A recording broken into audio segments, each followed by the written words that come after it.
Namo Ramanaya, Michael. Namo Ramana.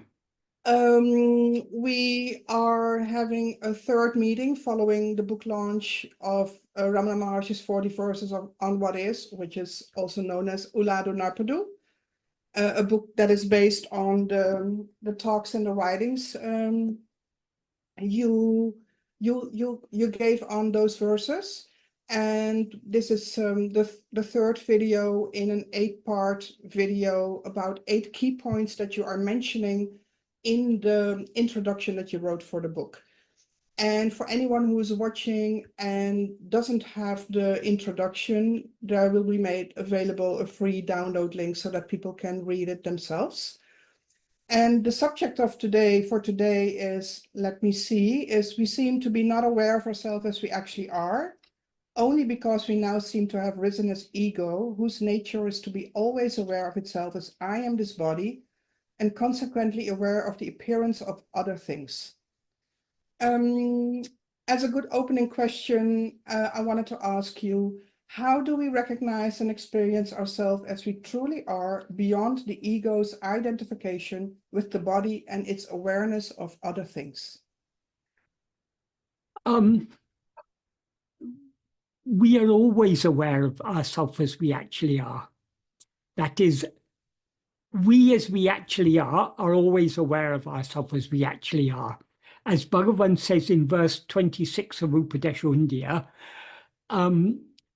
Tanai iritle tanai aridlam. Being oneself alone is knowing oneself. So since we are always ourselves, we always know ourselves. However, because we seem to have risen as ego, we seem to be aware of ourselves as something other than what we actually are. So the whole problem is ego. And ego is a false awareness of ourselves. What we actually are is nothing but our own being, the pure awareness I am. But as ego, we're aware of ourselves, not just as I am, we're aware of ourselves as I am this body, I am this person. So ego is a superimposition upon the fundamental awareness I am, which is what we actually are. So because ego is a false awareness of ourselves, it can be removed only by correct awareness of ourselves. And in order to be aware of ourselves as we actually are, we need to turn our attention within and fix it on ourselves alone. That is, there are two defining characteristics of ego. As ego, we're always aware of ourselves as I am this body. That's the first defining characteristic. The second defining characteristic is that consequently, we're also aware of the appearance of other things. So we cannot be aware of ourselves as we actually are, so long as we are aware of the appearance of anything other than ourselves. And the reason I say the appearance of anything other than ourselves is that nothing other than ourselves actually exists. As Bhagavan says in the 7th paragraph of Nana, Yatatamai Uڵḷadu Atma-vichara. What actually exists is only Atma-vichara. Atma-vichara means the real nature of ourself. In other words, ourself as we actually are. So what we actually are alone is what actually exists. So all other things are a mere appearance. They seem to exist, but they don't actually exist. So long as we're aware of the appearance of anything other than ourselves, the seeming existence of anything other than ourselves, we're aware of that because we're aware of ourselves as I am this body. And consequently, we're not aware of ourselves as we actually are. So in order to be aware of ourselves as we actually are, we need to cease being aware of anything else. But merely ceasing to be aware of anything else is not sufficient. It's necessary, but it's not sufficient. Because every night when we fall asleep, we cease to be aware of anything other than ourselves. But ego is not thereby annihilated. In order to annihilate or destroy, eradicate ego, we as ego need to be aware of ourselves as we actually are, because as soon as we as ego are aware of ourselves as we actually are, we thereby cease to be ego. So only by ego knowing itself as pure awareness can ego be destroyed. So we not only need to cease being aware of anything else, we need to be aware of ourselves as we actually are. And for that, we need to fix our attention on ourself alone. That is, when we fall asleep, we don't fall asleep because we fix our attention on ourselves. We fall asleep because we're just too tired to continue rising as ego and projecting this world and thinking so many thoughts. All this requires energy. We become tired after several hours of this, and we therefore, out of tiredness, we subside in sleep. Sleep is a state of manolaya. Manolaya means a temporary dissolution of mind.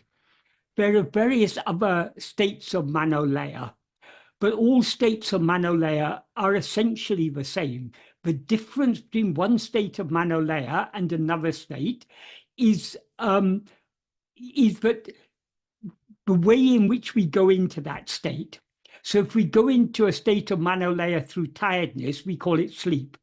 If we go into a state of manolaya due to some head injury or some drug overdose or something, we call it coma. If we go into manolaya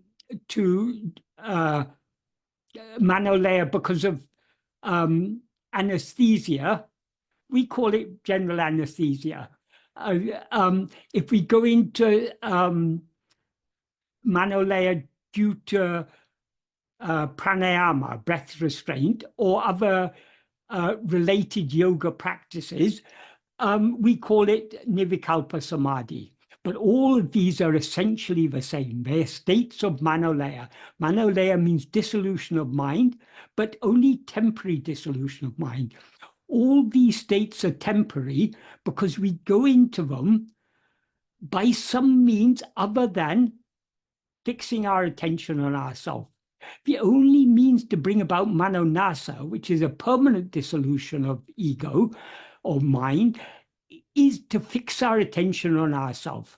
Because by fixing our attention on ourselves, we as ego will be aware of ourselves as we actually are. That means as pure awareness. As soon as we're aware of ourselves as pure awareness, we thereby cease to be ego. In states of manolaya are also states of pure awareness, but because we go into those states without fixing our attention on ourselves, they are just temporary states because ego is not thereby destroyed. That is, in the case of manolaya, ego first subsides, and after ego subsides, what remains is pure awareness. Whereas in the case of manonasa, ego, before it subsides, it experiences itself as pure awareness, and as a result of experiencing itself as pure awareness, it thereby subsides and dissolves in such a way that it can never rise again. Because as soon as we know ourselves as pure awareness, that is, as soon as we as ego know ourselves as pure awareness, we cease to be ego. So, in other words, self-investigation is the only means to put an end to ego. Is that a clear answer to your question? Yeah, but I do have a follow-up question on that. Okay. I've got some other things to explain about this, but you can either ask your questions first and then I can come to my explanation, or it might be that it coincides with what you want to tell. Okay. Because in verse 13, Bhagavan says that ourself as we actually are, which is jnana, alone is real. And when we were scheduled this meeting, you said that for the theme or the key point for today, this verse was very important. Right. Do you want to tell something more about this verse? Yeah, I think it would be useful if we talk about if I begin what I'm saying, because I think that'll cover many of the questions that you may have ready to ask. And then if you've got more, you can ask questions then. Yeah. That is, in my introduction to the book, I wrote, I summarized some of the key points that we can infer from Uڵḷadu Nāṛpadu. And this is the third point. This is one of the most important points. So I'll read what I had written, and then I'll break it up into separate portions and try and explain each portion. Excellent. What I had written was, we seem to be not aware of ourselves as we actually are, only because we now seem to have risen as ego, whose nature is to be always aware of itself as I am this body, and consequently aware of the appearance of other things. The first point that I want to talk about is the first part of this. We seem to be not aware of ourselves as we actually are, only because we now seem to have risen as ego. What I meant by saying this is, well, I'll put it in context. Generally, in classical Advaita, an explanation that is often given in classical Advaita is that ignorance precedes error. What is meant by that is, if you see a rope and mistake it to be a snake, the error of seeing it as a snake can occur only because you're ignorant of what it is. You're ignorant of the fact that it's a rope, so you mistake it to be a snake. So in that case, there's first an ignorance, because we don't recognize that it's just a rope, so we don't know what it is. Therefore, we make the mistake of seeing it as a snake. If we knew, or if we had knowledge that it is just a rope, we wouldn't be able to mistake it to be a snake. So this is, for explanatory purposes, this is very convenient. It's a nice way of explaining things. First, you make that the error can occur only because of a prior ignorance. However, if we think about it carefully, and if we view this in the light of Bhagavan's teachings, this explanation is not a satisfactory explanation. The reason being, in the case of any analogy that we may use, for example, the snake rope analogy, there is a separate observer. That is, there's one who sees the rope and mistakes it to be a snake. So the ignorance is, the one who is ignorant is the observer, and because the observer is ignorant, the observer makes an error, seeing it as a snake. So we've got three things. We've got an observer, we've got the observer's ignorance, and we've got the consequent error made by the observer. If we try to apply this to what it is analogous to, this explanation breaks down. The reason being that, well, we can explain it in, well, the reason being, to put it in briefly, that in the case of ego itself is the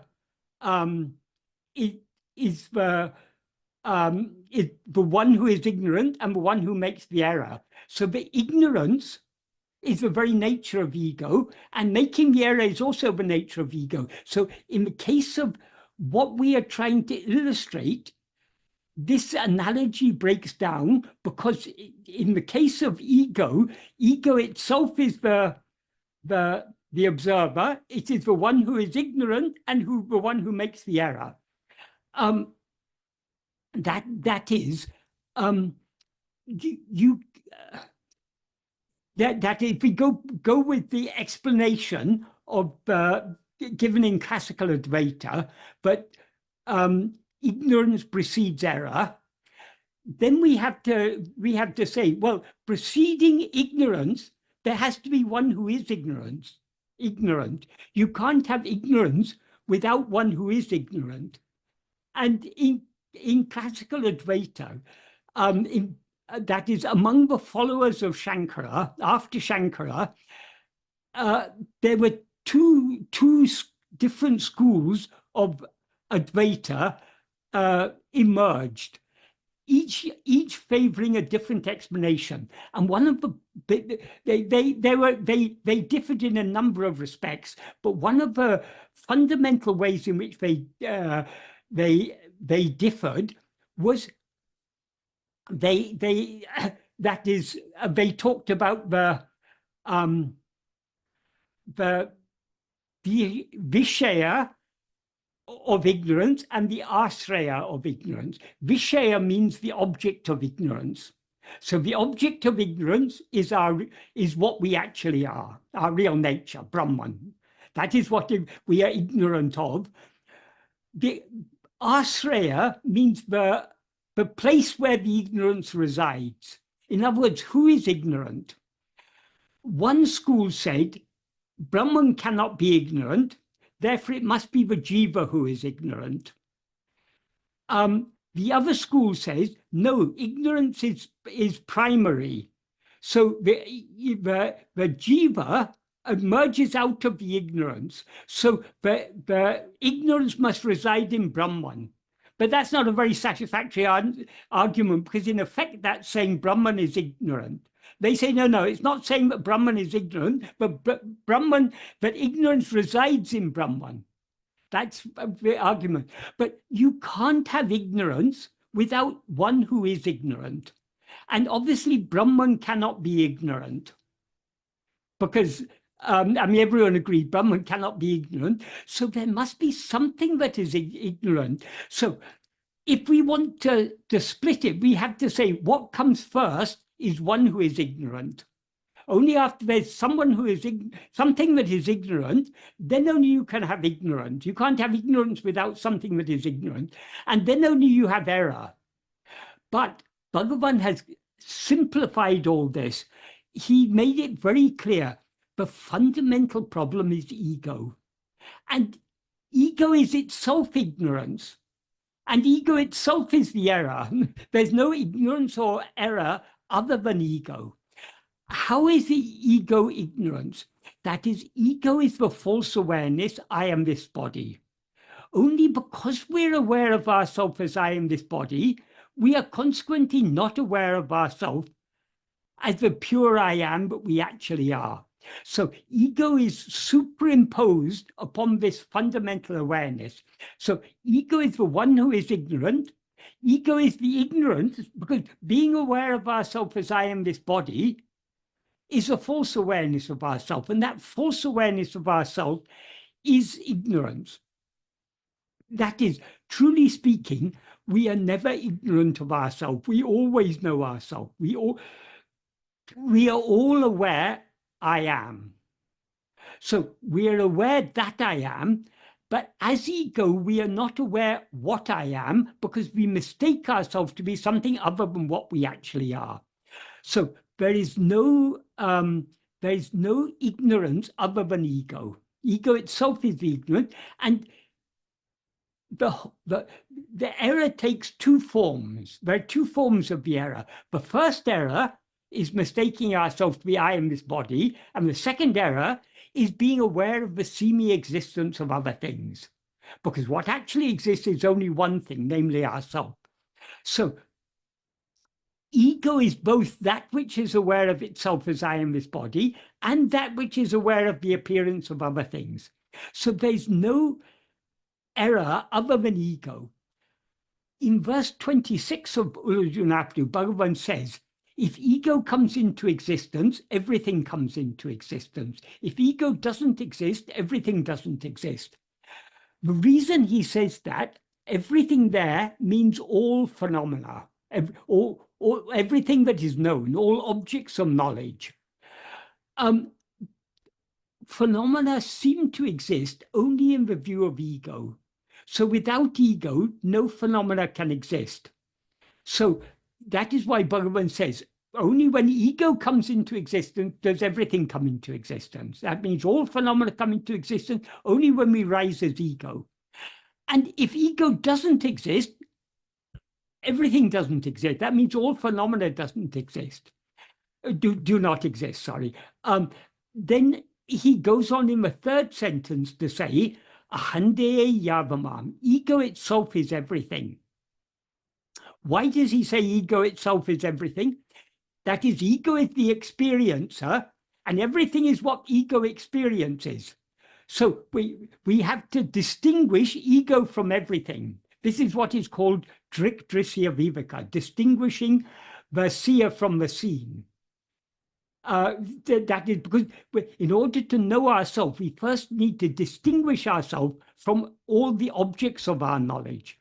Because everything that we take ourselves to be are objects of knowledge, our knowledge. That is, this body consisting of 5 sheaths is an object of our knowledge. That is, the physical form of the body, it's obviously an object. We can see it, we can touch it, we know it through all the 5 senses. I was saying all these, everything that we mistake ourselves to be, all the upadis, the adjuncts, but we now mistake ourselves to be, are all objects known by us. That is, the upadi that we take ourselves to be, the adjunct that we take ourselves to be, is this body consisting of 5 sheaths. So we know the physical form of the body, we know the prana.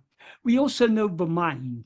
The mind here means the grosser functions of the mind, the perceptions, memories, thoughts, feelings, emotions, and so on. These all make up the manomaya kosha, and these are all things known by us. The intellect is the discerning, distinguishing, judging, reasoning function of the mind. All these functions are things known by us. We're aware of the workings of the intellect. And obviously the intellect has no existence other than its function. So we're aware of the functioning of the intellect. We are also aware of the will. In its grossest form, we're aware of likes, dislikes, desires, attachments, hopes, fears, and so on. These are the grosser form of their will. Subtler than these are the vasanas. The vasanas are the seeds that give rise to all these likes, dislikes, desires, and so on.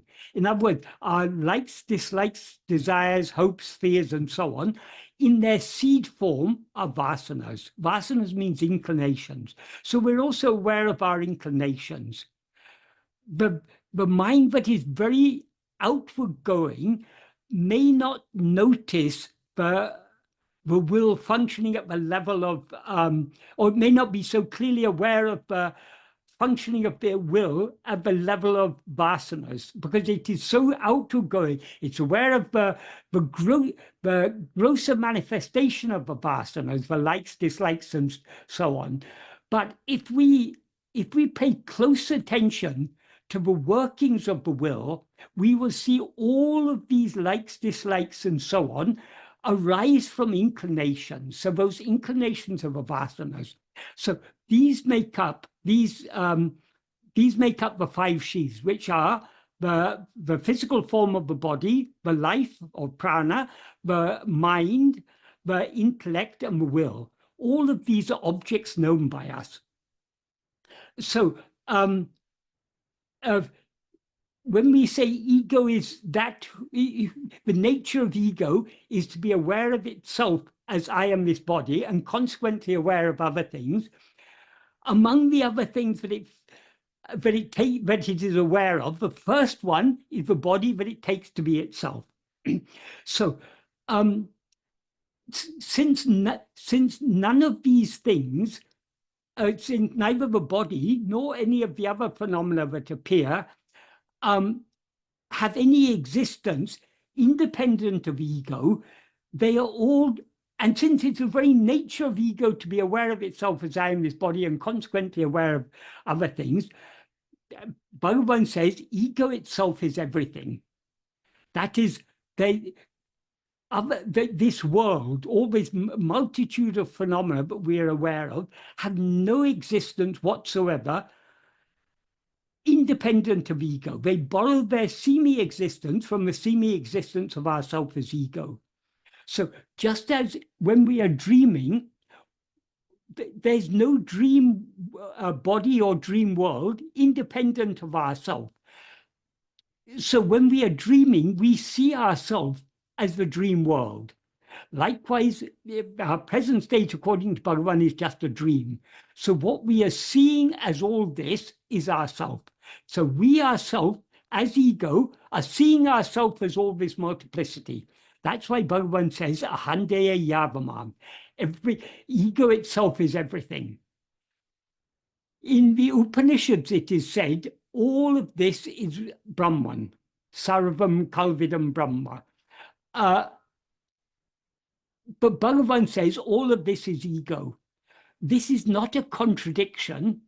That is, in many, if we pay close attention to Bhagavan's teachings, we will see that he, superficially it may seem that he, in some places, he's contradicting what is taught in classical Advaita. But so as Sadhu Om often used to say, Bhagavan gave many correction slips to what is said in classical Advaita. But what he meant by correction slips actually is not so much corrections as clarifications. So when Bhagavan says ego is self is everything, he's clarifying the meaning of what is said in the Upanishads, namely that everything is Brahman. Because how is everything Brahman? Everything is Brahman because everything is ego. And if we investigate ego, ego is found to be nothing but Brahman. So Brahman is what is the ultimate substance of all things. But the immediate substance of all things is ego. So ego is seeing itself as all these things. If ego sees itself as it actually is, it will see itself as Brahman, and consequently it will see everything as Brahman. So that is the Bhagavan has refined and clarified that teaching of the in the Upanishads. That is, Bhagavan doesn't make a direct reference to that, but if we pay close attention to Bhagavan's teachings, particularly in Uḻḷadu Nāṛpadu, we can find that Bhagavan is refining and clarifying many of the teachings of classical Advaita.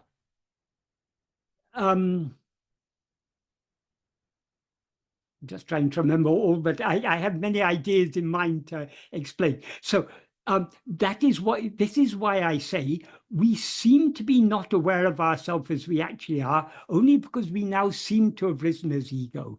That is, there is no ignorance of ourselves other than ego.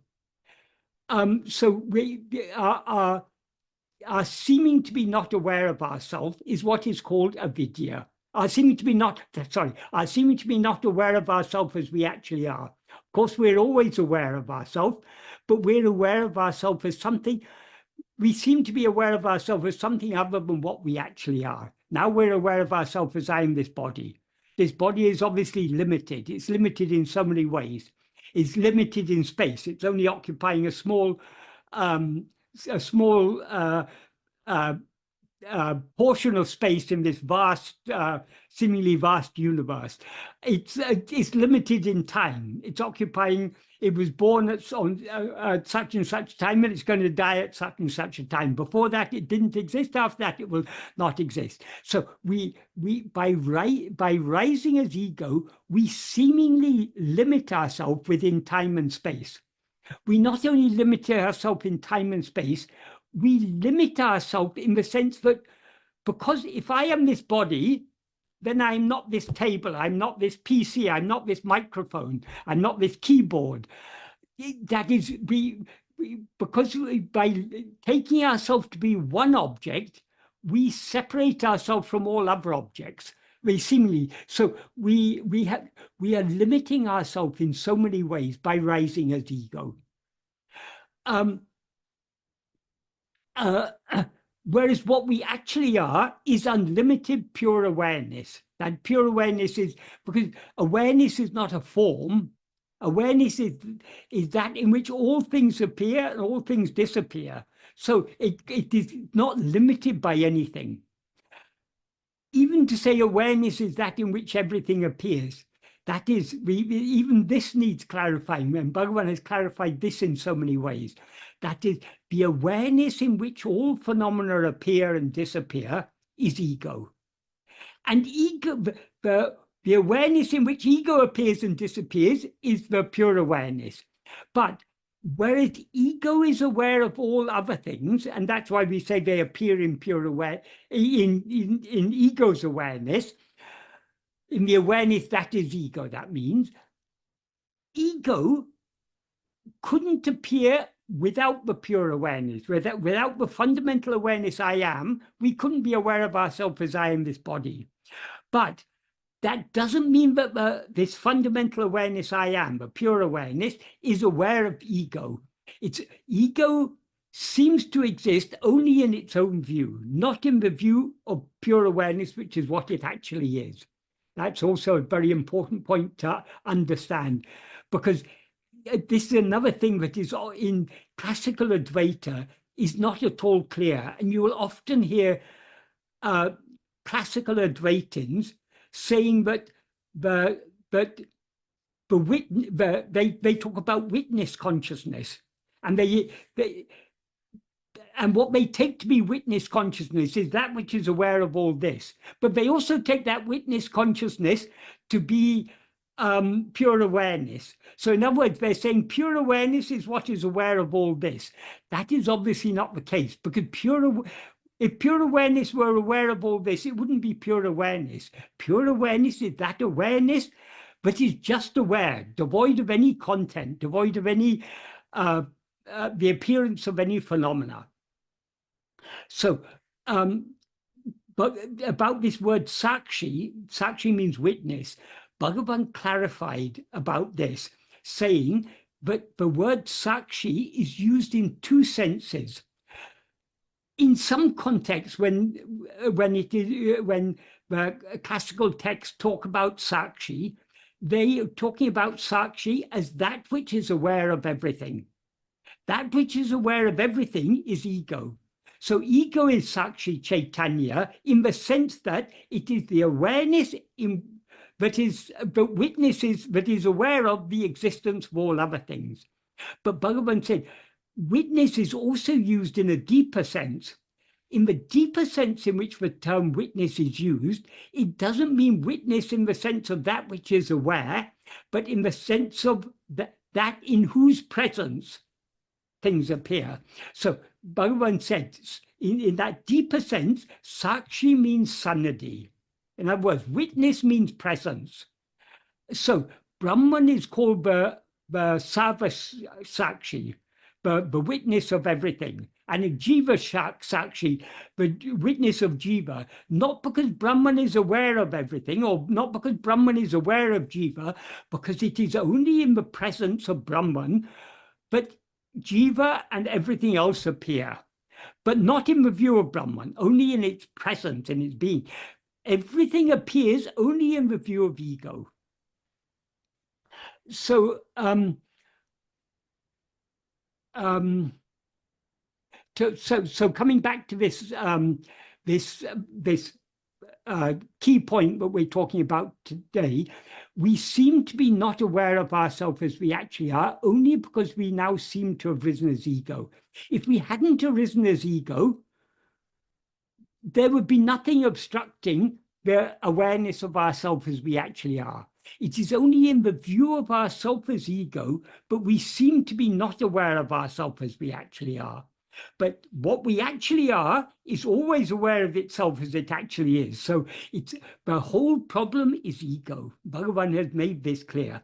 And the nature of ego, as I said earlier, the two defining characteristics of ego, the very nature of ego, is firstly to be aware of itself as I am this body, and consequently to be aware of the appearance of other things.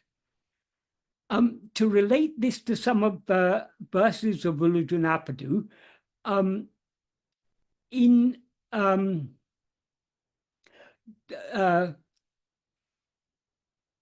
yes, verse 13 of Uڵḷadu Nāṛpadu. What Bhagavan says in this verse is, Jnanamam tane me. Oneself who is awareness alone is real. Nānavam jnanam ajnanamam. Awareness that is manifold is ignorance. And then he goes on to say, poyam ajnaname, even ignorance, which is unreal,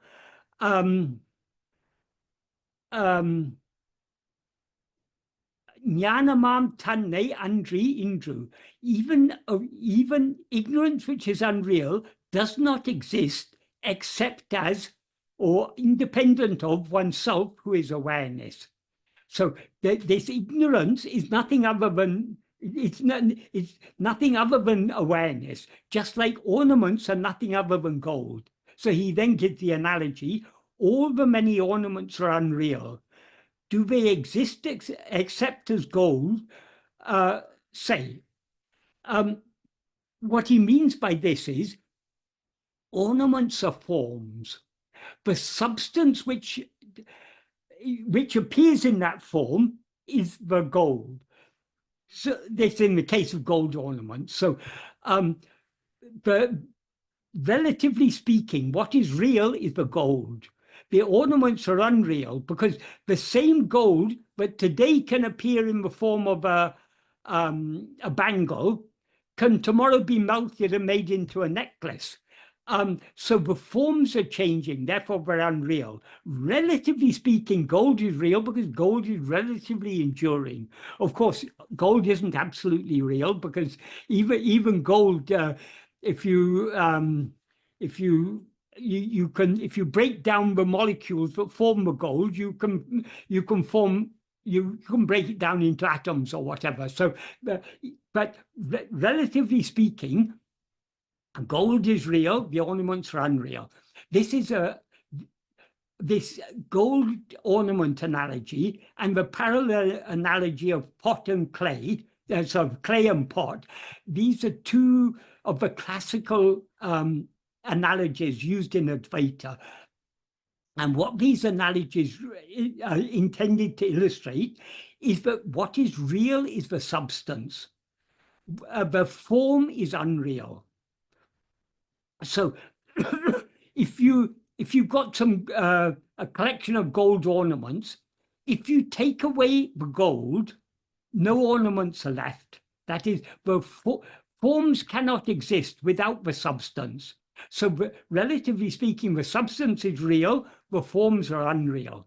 What is the substance of which all these things are formed? Well, as Bhagavan says in verse 26, ego itself is everything. So on that basis, we can say ego is the substance that appears as all these phenomena. But what is the substance that appears as ego? That is Brahman, which is what Bhagavan refers to here as Jnanamam tane, oneself who is jnana. Jnana here means pure awareness. So that we ourselves as pure awareness are Brahman, and that is the ultimate substance. That is why Brahman is often referred to in Sanskrit as Vastu. Vastu means substance, and the equivalent term in Tamil is Porul. Vastu or Porul, they both mean substance, but some people object and say, no, there's another word in Sanskrit for substance, that's Dravya. Dravya means substance in a material sense. For example, the gold is a Dravya, so it's the substance of the forms. But Vastu means substance in a metaphysical sense. That is, the ultimate substance is pure awareness. Oneself who is jnana, in other words. So Vastu is, both Vastu and Dravya mean substance, but they mean substance in a different sense. That is, a material substance you can call a Dravya. But this is, pure awareness is not a material substance. So it is the ultimate substance. So it is the substance of all substances, we can say. So dravya and vastu, though they both mean substance, they're used, they're applicable in different contexts. So when Brahman is spoken about as vastu in Sanskrit or paral in Tamil, that is referring to that ultimate substance, which is pure awareness. That's why Bhagavan uses this gold ornament analogy here. So what he's using this analogy to illustrate, the many ornaments are like the nanavamyanam, the awareness which is many, which Bhagavan says is ignorant, and the underlying reality is our self who are awareness, the pure awareness, in other words. So the pure awareness, the gold is the pure awareness, the ornaments are all ego and all the manifold things that it sees. The second sentence of this verse, Bhagavan says, Nanavam jnanam ajnanamam. That is often translated as awareness of multiplicity, which is not a literal translation, but it does convey the idea correctly. But if we want to have a deeper understanding of what Bhagavan means by Nanavam jnanam, literally, Nana means what is many or various. Is an adjectival participle, which means which is, and jnanam means awareness. So Nanavam jnanam means awareness which is many, or which is manifold, or which is various. Awareness which is many, that is, awareness is one, as Bhagavan says, one self who is awareness alone is real. So awareness as it is one. But when we rise as ego, this one awareness seems to be divided into awareness of so many things. That is, there's awareness of the PC, there's awareness of the video cam, awareness of the microphone, awareness of the keyboard, awareness of the table in which all these things, this is what Bhagavan refers to as awareness that is many. So when we rise as ego, we, the one indivisible pure awareness, seem to be divided as awareness of so many things. So that's if we take these words as they are. However, if we want to understand more deeply exactly what Bhagavan means by Nanavam jnanam, it is useful to, it's very helpful to know the original form in which Bhagavan wrote this verse. I can't remember, I think it was sometime in July 1928. Anyway, it was while he was writing Uڵḷadu Nāṛpadu.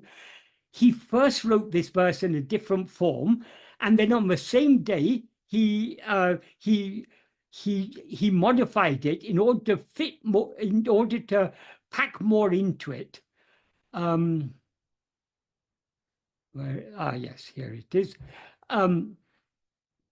So the original form of the first two lines of 2.5 lines actually of this verse were jnanam andre unme.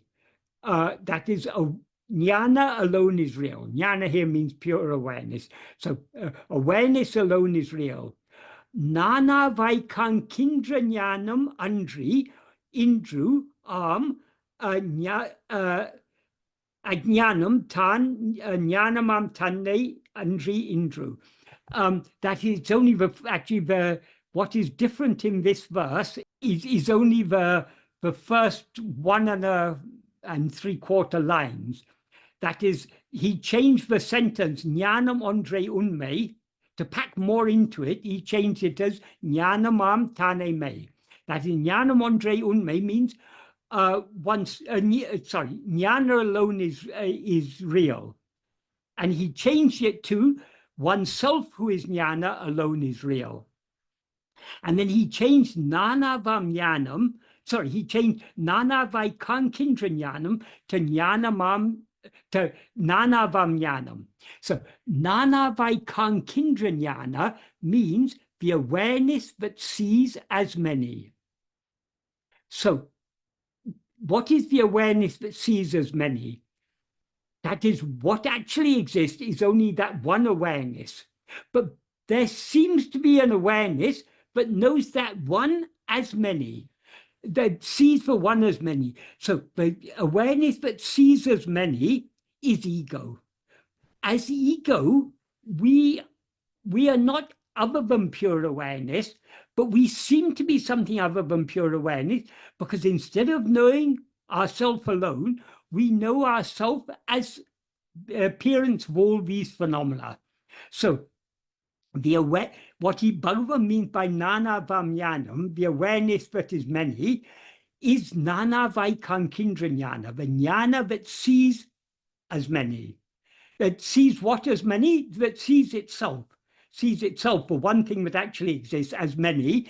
That is the nana vamyanam. And except that nana vamyanam, there's no ignorance. This is a very important point also. He says, nana vaikankindra jnanam andri indru ajnanam.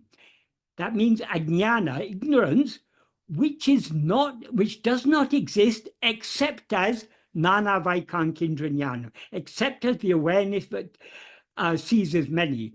So here Bhagavan is clearly, the awareness that sees as many is obviously ego. And Bhagavan says there's no such thing as ignorance other than this ego, which is the awareness that sees as many.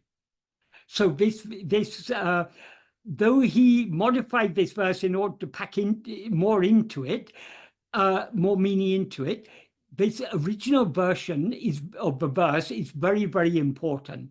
This original version of this verse is now included in Upadesha Tanipaka, which is a collection of 27 miscellaneous verses of instruction that Sadhu Om gathered and compiled into a work called Upadesha Tanipaka, which means miscellaneous verses of Upadesha. And this is verse 12 there. So what Bhagavan implies in this verse is that there's no such thing as ignorance other than that awareness that sees as many. The awareness that sees as many is ego. So there's no ignorance except other than ego. That is what Bhagavan is saying. And just as there's no ignorance other than ego, there's no error other than ego, because the one who sees itself as many, that is seeing itself as many, that is the error. And that error doesn't exist apart from is not anything other than the ignorance.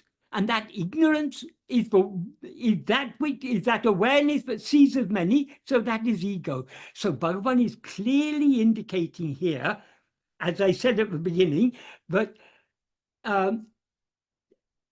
ego, ignorance, and error are all one and the same thing. That is, ego itself is ajnana or avidya, the ignorance, and ego itself is the error, because the very nature of ego is to see itself as I am this body. That is the first error, and consequently to see itself as all these many objects. That is the second error. So these two verses, verse 13 of Uḻḷadu Nāṛpadu and its original version, which is verse 12 of Upadesha Tanipaka, these make very clear the point I was making, that we seem to be not aware of ourselves as we actually are, only because we now seem to have risen as ego. I touched a little bit upon verse 26 of Uḻḷadu Nāṛpadu already, but I just want to say something more about it. As I say, what Bhagavan says in verse 26 is, Ahande undayan anatam undahum. If ego comes into existence, everything comes into existence. And then one important thing to note here, he doesn't say when ego comes into existence. He says if ego comes into existence. So he's giving us a little bit of a hint here. Ego coming into existence is not real. Ego never actually comes into existence, but we now seem to have risen as ego. We seem to be ego. So if we have risen as ego, that means, yes, we may seem to have risen as ego, but have we actually risen as ego?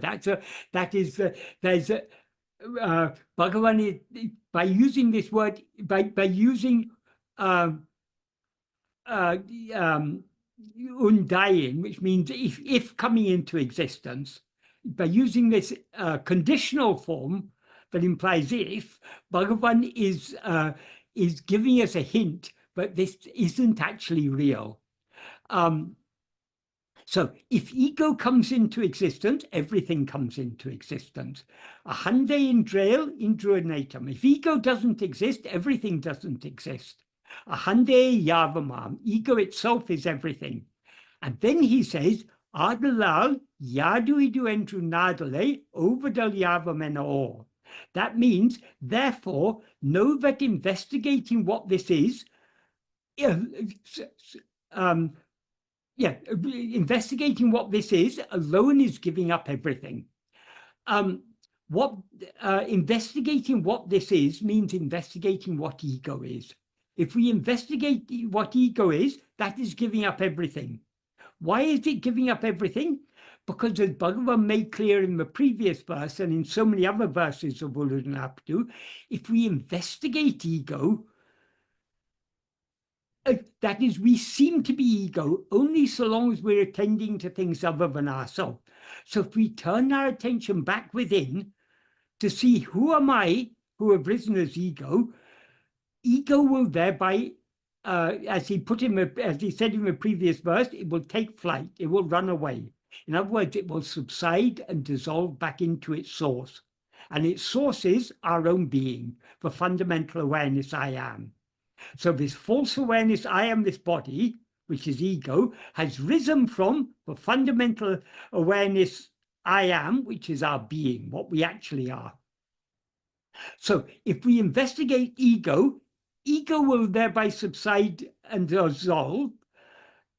If ego subsides and dissolves, what happens to everything else? Everything else also subsides and dissolves, because as he says, if ego does not exist, everything does not exist.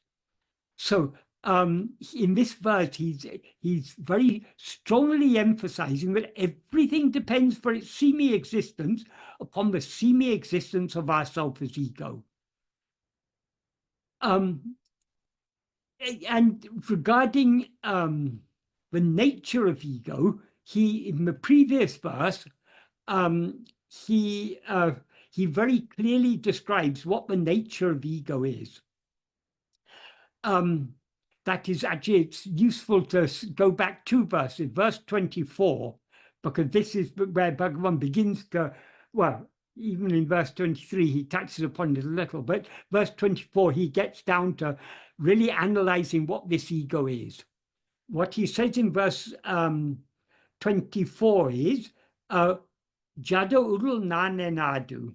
That literally means the insentient body does not say I.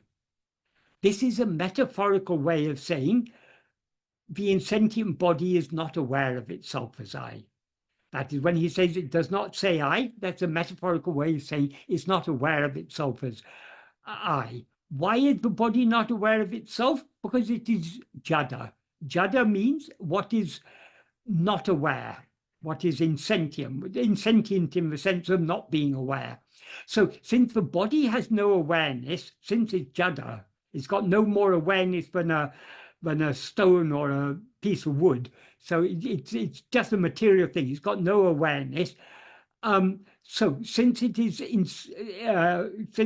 jada, it's not aware of itself as I. That's the first sentence. The jada body does not say I. And then in the next sentence he says, Satchit Uḍḷļadu. That means Satchit does not rise. Satchit means Sat is being and Chit is awareness. So Satchit is a compound. Here it doesn't mean that is the implication of the term Satchit, which is a very it's a term that is frequently used in classical Advaita. It's often used in the form of Satchit Ananda. Ananda means happiness. So Sat, Chit, Ananda. These 3 are not 3 separate things. They are one and the same thing. So the awareness itself is Sat, Ananda itself is, happiness itself is Sat, pure being. And that pure being is both awareness and happiness, and awareness is both pure being and pure happiness. So these three are one and the same. So when he uses the term Sat Chit here, he's not referring to two things, Sat and Chit. He's referring to one thing, which is both pure being and pure awareness. And this, so Sat Chit is what actually exists. Sat means what actually exists. What actually exists is only awareness, and it does not rise. That means it never comes into existence, and consequently it never ceases to exist. In other words, it's eternal. So on the one hand, we've got the body, which is not aware of itself as I. On the other hand, we've got Sat Chit, which doesn't rise. And then he says, in between, one thing, I, rises as the extent of a body. That is how he expresses it in Tamil is, Uḍڵļadu, as the extent of a body, Nāṇ, one thing, I, Udikum, rises, Ideo, in between. In between means, obviously in this context, it means in between the body and Sat Chit. But obviously this is a metaphorical way of expressing it, because Sat Chit is what actually exists. The body doesn't actually exist at all. It just seems to exist. So there's no space between Sat Chit and the body for something to rise between. So it's a metaphorical way of saying it. When he says in between, it has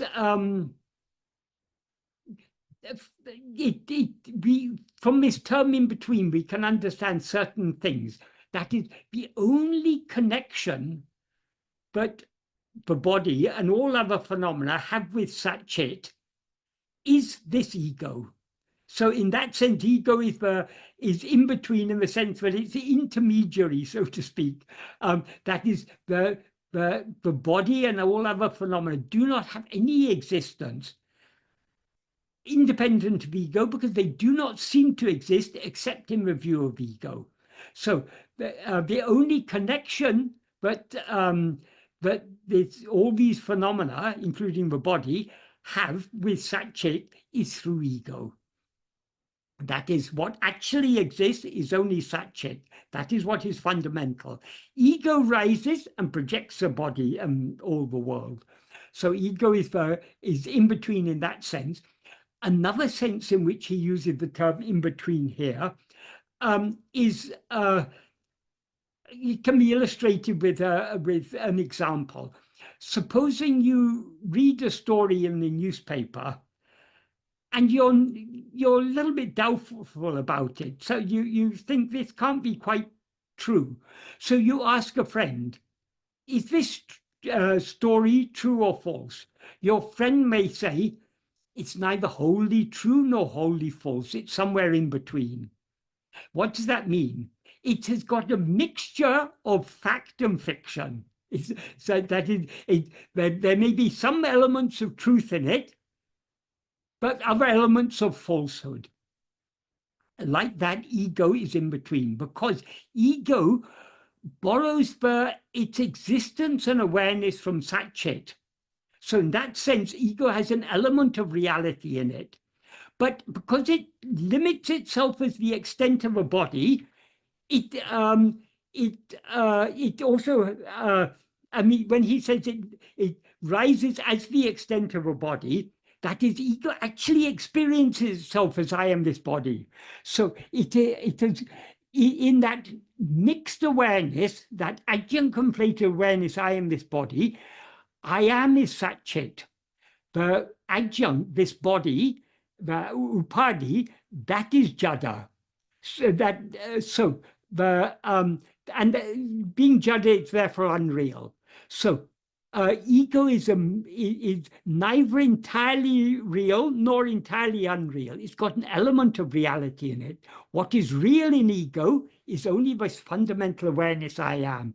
What is unreal in ego is any adjunct that is conflated with I am. That is, when we take ourselves to be I am this body is unreal, I am is real. So because the ego is a combination of what is real and what is unreal, the resulting combination is also unreal. So ego is unreal, but not wholly unreal, because it has an element of reality in it. And then he goes on to say, this meaning this one thing I, but rises as the extent of a body, this is Chit Jada Granti. Chit Jada Granti, Granti means not. Chit means awareness, and it's implying, referring here to Sat-Chit, pure being awareness. Jada refers to the body. Jada means what is not aware or insentient. That's referring to the body, and Granti means a not. So this I is a knot that is formed by the entanglement of Chit and Jada, of what is not aware, of what is aware with what is not aware. Of course, Chit itself is never entangled, but in the view of ourself as ego, we as awareness seem to be entangled with this body because we're aware of ourselves as I am this body. So this false awareness, I am this body, this is Chit Jada Granti. It's a knot formed by this entanglement. It is also bondage, because so long as we are aware of ourselves as I am this body, we are thereby bound within limitations. So it's bondage, bandham. It's jivan. Jivan means jiva, the soul, the individual. It is nupame. Nupame means the subtle body. A word of caution here. There's a reason why Bhagavan refers to ego as the subtle body, but we shouldn't confuse this with another usage of the term subtle body. That is, when analyzing the five sheaths are often divided into three bodies. The stula sarira, the gross body, is the annamaya kosha, the physical body. But she's composed of food. That is the gross body. And then the next three sheaths, the pranamaya kosha, manamaya kosha, and vijnanamaya kosha, the life, the mind, and the intellect, are often referred to collectively as the subtle body. And the anandamaya kosha, the will that is consists of vasanas, is called the karana sarira, causal body. However, when Bhagavan uses the term subtle body in this verse, he's obviously not referring to any of the sheaths, because all those sheaths are included in what he refers to at the beginning as Jada Uḍḍal, the insentient body. So why does he refer to ego as nupame, as the subtle body? And there's a reason for this, because in classical Advaita, it is often said when the gross body dies, what transmigrates, goes from this one gross body to another gross body, is the subtle body. But so Bhagavan is clarifying here, when subtle body is used in that sense, their subtle body means just ego, because it's only ego that goes from one life to another. What ego takes with it is its vasanas, which are what constitute the karana sarira, the causal body. And that those vasanas are the seeds that sprout again as another set of five sheaths. So we can say all the five sheaths are taken along with ego in seed form, but not the subtle body as such. So this is a different meaning of the term subtle body. So it's called that. So Bhagavan says it's called subtle body. And likewise in Nāṇa, at the end of the fourth paragraph of Nāṇa, Bhagavan uses the Sanskrit term sukshma sarira, and he said the mind is nothing but the sukshma sarira. Their mind means ego, so it's a parallel to this. So it's nupame, the subtle body, ahande. Ahande means ego. Ichamsaram, this samsara. That is what Bhagavan implies by saying that there is no such thing as samsara other than ego. Ego itself is samsara. So just like he says in the next, in verse 26, ego itself is everything. Here he implies the whole of samsara is nothing but ego. And mana, mind. That is, the term mind is used in different sense in various different senses, depending on the context. So often ego is referred to as mind. That is, mind, if we take the mind in its broadest sense, meaning the totality of all thoughts, mind consists both of subject and object. The subject is ego, the first thought I, and all other thoughts are objects known by it. But often we talk about the mind knowing things. When we talk about the mind as the knower, that means mind in the sense of ego. So in that sense, this I that rises as the extent of a body is called mind.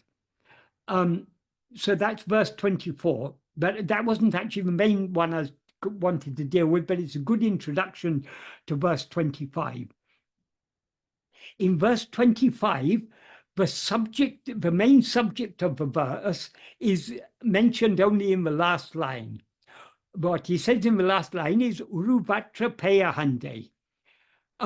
Or means know or investigate, but that's a separate sentence. That's just for a concluding note at the end of a verse. But the main subject is Uruvatra Peyahande.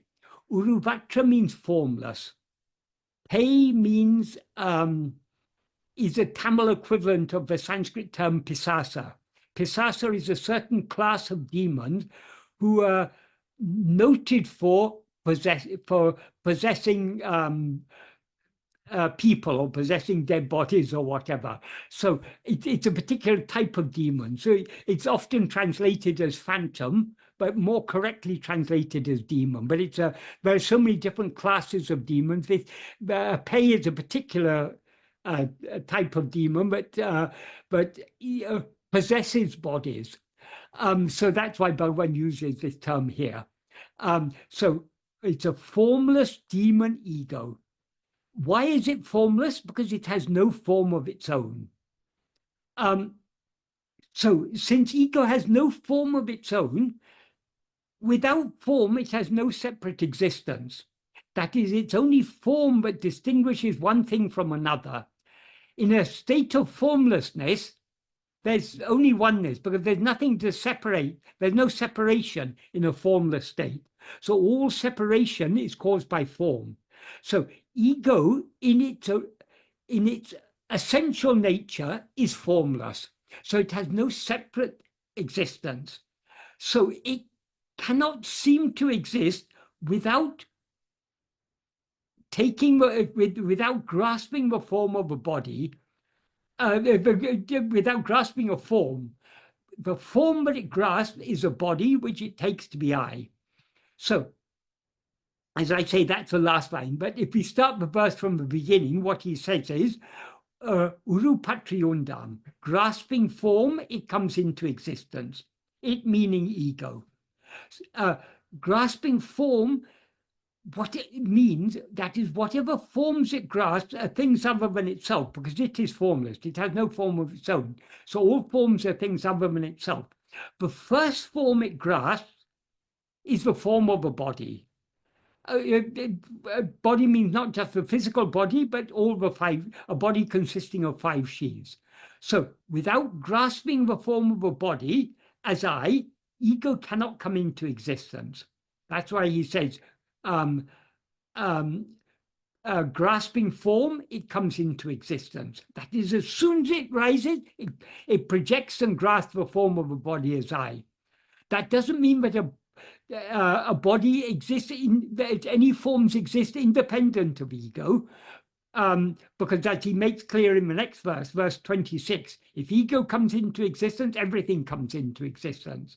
That means all forms come into existence only when ego comes into existence. So what he implies here when he says Urupatri Undam, grasping form, it comes into existence, is that as soon as we rise as ego, we project the form of a body and grasp it as I. And then the second sentence he says, Urupatri Nekom, grasping form, it stands. Stands implies it endures. It persists. So what this implies is, having grasped the form of a body as I, it cannot endure for a moment without constantly grasping that body as I. So this is why I said earlier, one of the fundamental characteristics of ego, its very nature is it's always aware of itself as I am this body. So that in the first two sentences, though, the word uru, form, refers to the form of a body consisting of 5 sheaths. So grasping form, it comes into existence. Grasping form, it stands. And having grasped the form of a body as I, it doesn't rest contented. It then constantly feeding on other forms. So in the third sentence, he says, Urupatri undu meka ongum. Urupatri means grasping form. Undu means feeding. So Urupatri undu implies grasping and feeding on forms. Mika ongum. It grows abundantly. It flourishes, in other words, is the implication. So what we have to understand from this is the food on which ego lives is forms, and it feeds on these forms by grasping them. So how does this formless phantom ego grasp forms? Because it's formless. It has no. It's got no hands or legs or feet or arms to grasp anything. So grasping form means grasping in its awareness. So it grasps this body as I by being aware of itself as I am this body. It grasps other forms by being aware I am perceiving these forms. I am aware of these forms. So that is how we grasp form. And so being aware of the existence of things other than ourselves is the food on which we as egos live. That is why I said at the beginning, it is in order to be aware of ourselves as we actually are, we need to cease being aware of anything else. Because so long as we're aware of anything else, we who are aware of that are ego. So it is necessary for us to cease being aware of other things. But though it's necessary, merely giving up being aware of other things is not sufficient. When we subside in sleep, we cease grasping any form. We let go of this body and let go of everything else, and we subside in sleep. But ego is not thereby destroyed because it hasn't yet known itself as it actually is, namely as pure awareness. So it rises again sooner or later from any state of manolaya. So Urupatri undu meka ongum, grasping and feeding on forms, it flourishes abundantly. That's the third sentence. Fourth sentence, he says, Uruvitu urupatram, leaving form, it grasps form. That is, since ego cannot stand for a moment without grasping form, as soon as it let go of one form, it grasps another form. We can understand this on 2 levels. That is, when we rise as ego, the mind is constantly active, latching onto one form after another form after another form. So uruvitu urupatram can be referring to the constant activity of the mind. Holding on to one thing, then letting go of it and holding on to other thing. That's one sense in which we can understand this sentence. Another sense, a more fundamental sense, is as I said, the first form that we as ego grasp is a body which we take to be I. And without grasping and taking this body to be I, we cannot come into existence as ego, and we cannot stand as ego. We cannot endure as ego. So if we let go of one form, one body, we will then grasp another body. We can see this in the case of waking up from dream. If we wake up from a dream, we let go of that dream body and we grasp this waking body. Grasping means we project and grasp. And likewise with death, when this body, this material body finally gets worn out or something happens to it, so it's no longer functional, this body dies. But as soon as we leave this body, we grasp some other body. As soon as means we may spend some time in Manolaya, in a sleep-like state, but then we'll rise again and continue projecting bodies, and that all these are just dreams. Every life is a dream. So when this dream comes to an end, sooner or later another dream will resume. The dreamer in all cases is ego. So long as ego survives, the dreaming will continue. So from these first 4 sentences, grasping form, it comes into existence. Grasping form, it endures, it stands. Grasping and feeding on form, it flourishes abundantly. Leaving form, it grasps form. We can understand what Bhagavan is implying in these sentences is that grasping form is the very nature of ego. Ego cannot come into existence or stand or flourish without constantly grasping form. So what happens if, instead of trying to grasp any form, ego tries to grasp itself? Ego, as Bhagavan says, it's a formless demon. It's got no form of its own. So if ego tries to grasp itself, what happens? That is what Bhagavan explains in the 5th sentence. Tedinal otum pidicum. This literally means if seeking, it will take flight. Tedinal means if seeking. Otum means is a noun that means running, and pidicum means grasping. Grasping, running means it resorts to running. It runs away. In other words, it takes what, as we say it in English, it takes flight. People who aren't so familiar with English, they take flight to mean like a bird taking off and flying, but that's not what take flight in English means. Take flight means to run away. In a battlefield, if one army is aware that it's being defeated by the other army, they flee the battlefield, they run away. That's called taking flight. So taking flight means fleeing, running away. So if we investigate this ego, it will run away.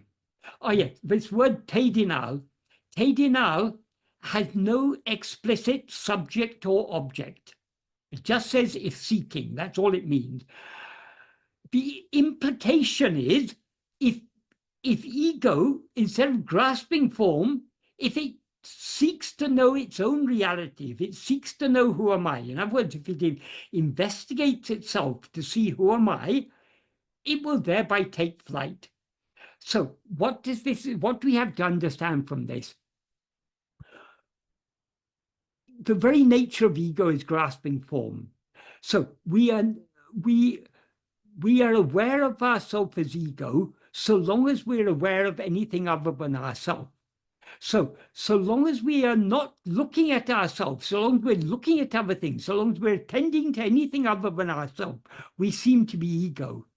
But if instead of attending to anything other than ourselves, if we attend to ourselves, what happens? This ego takes flight. In other words, it subsides and it dissolves back into its source.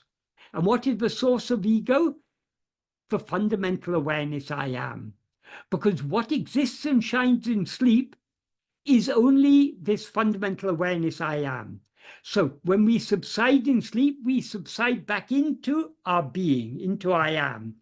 And we rise from that in waking.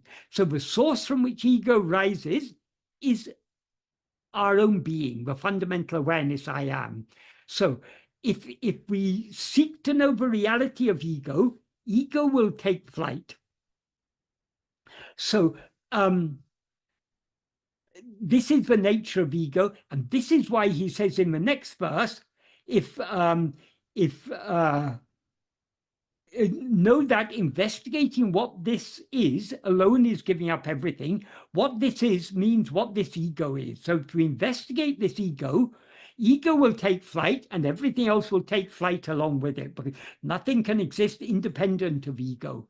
So how this is relevant to this, that is, so the nature of ego is to be aware of itself as I am this body, and consequently to be aware of other things. But if instead of attending to other things, if we attend to ourselves, this ego will subside and dissolve back into its source. It will take flight. And what will then remain is just the pure being I am. In this connection, one other verse that I wanted to refer to was verse 4. Because in verse 4, Bhagavan makes clear the connection between taking ourselves to be a form and being aware of other forms. What Bhagavan says in verse 4 is, Uruvam Tanayin Uļḷadu Paramatran. That means if oneself is a form, the world and God will be likewise. That is only when we are aware of ourself as I am a body, are we consequently aware of other forms. And all the other forms we are aware of constitute the world. But if we think there's some higher power beyond this world, which there certainly is,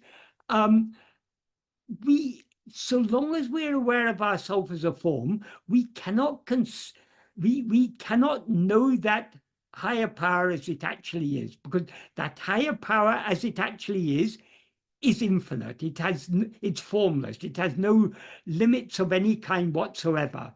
But so long as we know ourselves as a form, we cannot know, we cannot conceive of the formless as it is. So whatever idea we have about God is a form. Even if we say God is formless, I don't believe in God with form, I believe only in a formless God. The very idea of a formless God is itself a form. It's a mental form. It's an idea.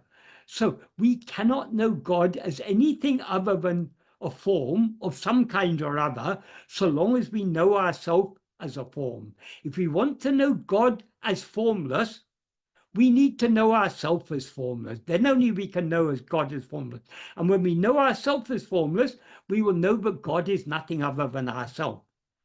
But so long as we are aware of ourselves, I am this form, we will have some, whatever conception we may have of God, it will be a form of some kind or other.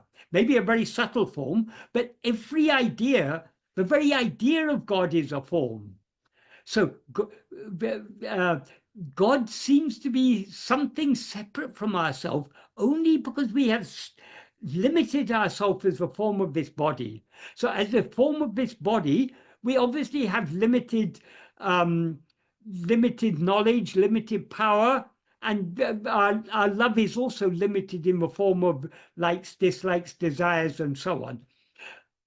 Whereas God is infinite, so God has infinite, we believe God has infinite power, infinite knowledge, and infinite love. We say he's omnipotent, all-powerful, omniscient, all-knowing, and omnibenevolent, all-loving. And we also say he's all-pervading. Omnipresent means all-pervading. But all of these are just ideas in our mind. We cannot know God as he actually is so long as we know ourselves as a form, because we can only even say, for example, that God is all-pervading. There must be some all other than God for him to pervade. But even that is not the truth, because God alone exists. So there's no all other than God for him to pervade. Likewise, there's no all other than God to have power over. There's no all other than God for him to know. And there's no all other than God for him to love.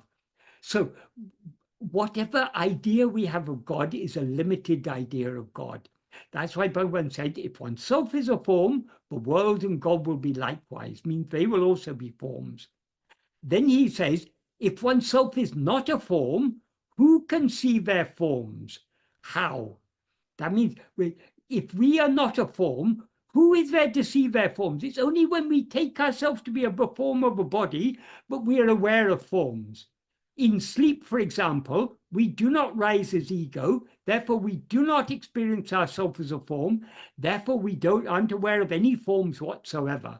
So forms seem to exist only in the view of that awareness which is aware of itself as I am the form of a body.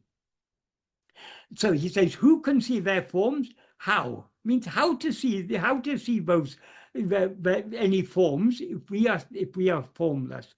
And then he says, Kannalal Kakshiondo.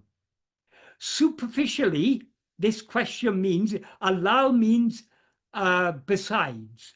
So superficially, this sentence would be interpreted as, Kakshi means what is seen. So Kakshiondo, is there what is seen except or besides the eye? That is obviously not the meaning Bhagavan means here. Bhagavan has is implying something much deeper here. What Bhagavan explained here is, in this context, alal, which means except or besides, is used in the sense of otherwise. So is there or can there be anything seen, or can what is seen be otherwise than the eye? Here, the eye means kan. Kan means the organ of sight, not the pronoun eye, but the physical organ eye, EYE. Here, he's using this word I in a metaphorical sense to mean awareness, the awareness that knows things. So can what is known be otherwise than what knows? So if we take ourselves to be a form, what we know will only be forms. If we experience ourselves as formless, what we experience will only be formless. And that is the implication. And then he concludes this verse saying, kan adutan antamila kan. Kan adutan means the I, here's again, EYE, the I is oneself, antamila kan, the limitless I, the infinite I.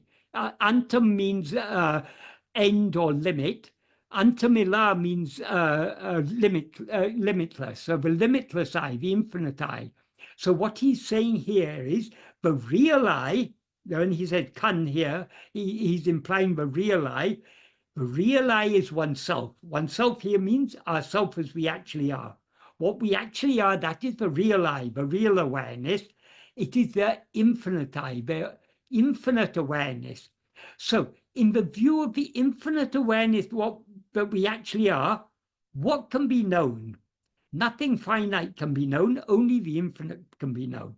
So in the view of pure awareness is infinite, so it doesn't know anything other than itself, which is infinite. It can't know anything finite. All finite things are forms, whereas being infinite implies being formless, because any form is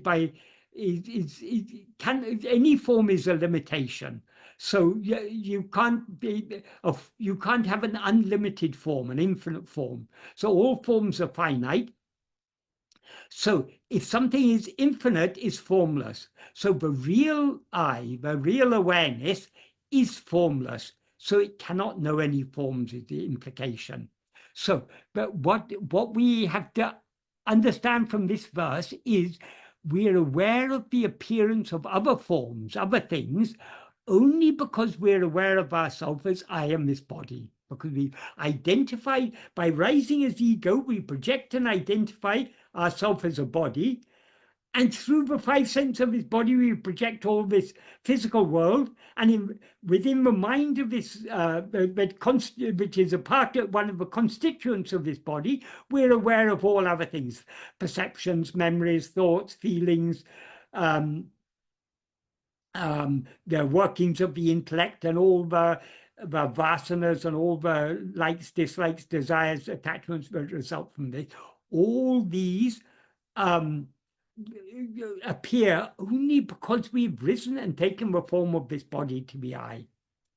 So what I express in this in this, what I referred to the third key point. This is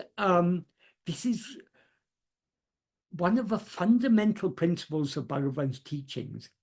But there's no such thing as ignorance of ourselves other than ego. We seem to be not aware of ourselves as we actually are, only because we now seem to have risen as ego. And why does rising as ego prevent us being aware of ourselves as we actually are? Because the very nature of ego is to be always aware of itself as I am this body, and consequently to be aware of the appearance of other things. Sorry, that was a rather long explanation, but I hope that was a useful explanation. Well, you were so detailed, thank you, Michael, that you answered the questions that I had, with the exception of one. Okay. So it was efficient anyway. The question that I have is a citation on Facebook that I saw earlier today, and it says something in that quotation that I also saw. Let me go back. It's a citation or quotation of a well-known spiritual teacher, and I recognize something in there that's also been said by another spiritual teacher, and I have the feeling that there is something problematic in there, and it kind of relates to the subject of today. So I want to read the short. It's taken out of a blog article in response to a question of a follower. It says, the problem is that we believe that objects such as bags, CD players, stairs, people, friends, etc., have a reality that is independent and separate from consciousness. That is, we believe that they have solidity, reality, and continuity of their own.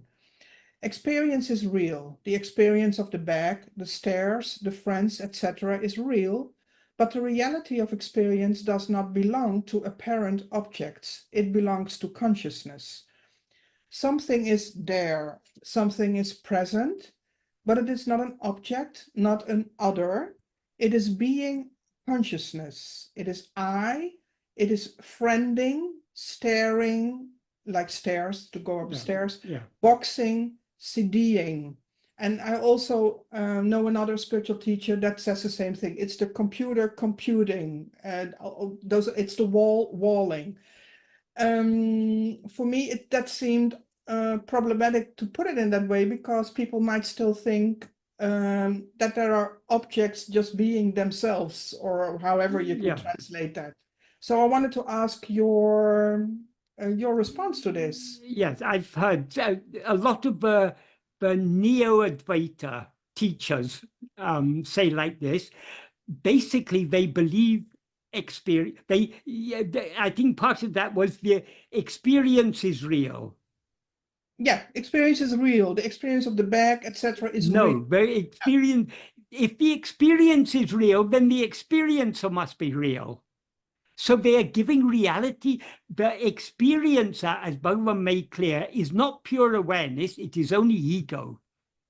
So if ego's experience is real, then ego itself is real. So they are giving reality to something other than pure awareness. Pure awareness does not experience anything other than itself. It is aware of its own existence as I am. It is not aware of anything else whatsoever.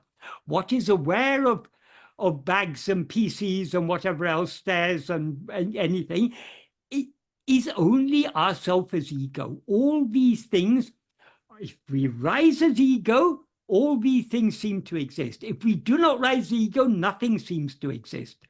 As Bhagavan says in verse 26, if ego comes into existence, everything comes into existence. If ego doesn't exist, everything doesn't exist. Okay.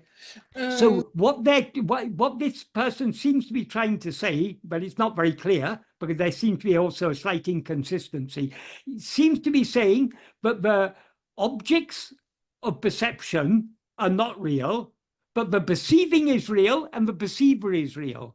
According to Bhagavan, these three are, not only Bhagavan, according to classical Advaita, these three are what is called Triputi.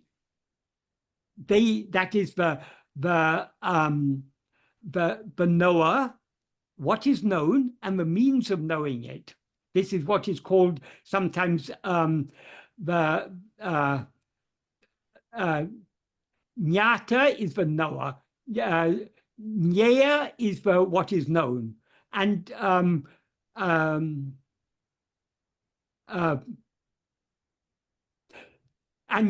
the knowing. Another way of putting it is there's Pramata is the knower, Prameya is what is known or what can be known, and Pramana is the means by which it is known. So Bhagavan had pointed out in verse 9 of Uڵḷadu Nāṛpadu, what he says in verse 9 is, he talks about irate and mupadigal. Iritegal and mupadigal. Irite means pairs. It's usually translated as dyads. And mupadi is a Tamil form of the Sanskrit word triputi, which we can translate as triad, just for simplicity. So what he says in this first sentence of this verse 9 is, dyads and triads always exist holding one thing. So what does he mean by the dyads and triads? The dyads are pairs of opposites. Things like existence and non-existence, life and death, awareness and non-awareness, knowledge and ignorance, happiness and unhappiness, good and bad, liberation and bondage. So all pairs of opposites is the irritagal. And the mupadigal, the triputi, means these three things: the knower, the means of knowing, and the things that are known. So he says, these exist holding one thing. Literally means holding one thing. What that implies is they depend on one thing. So what is that one thing? Bhagavan doesn't specify here, but you'll find in many translations of these this verse, they put the one with a capital O, implying Brahman or ourself as we actually are. That is not what Bhagavan means.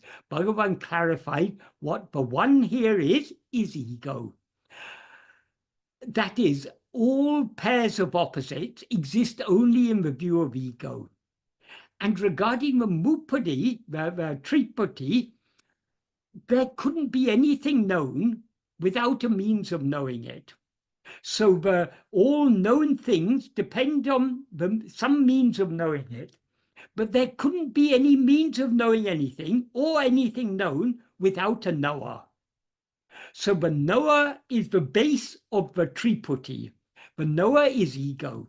So ego is that in the view of which dyads seem to exist, and that in which there seems to be knowing and things known.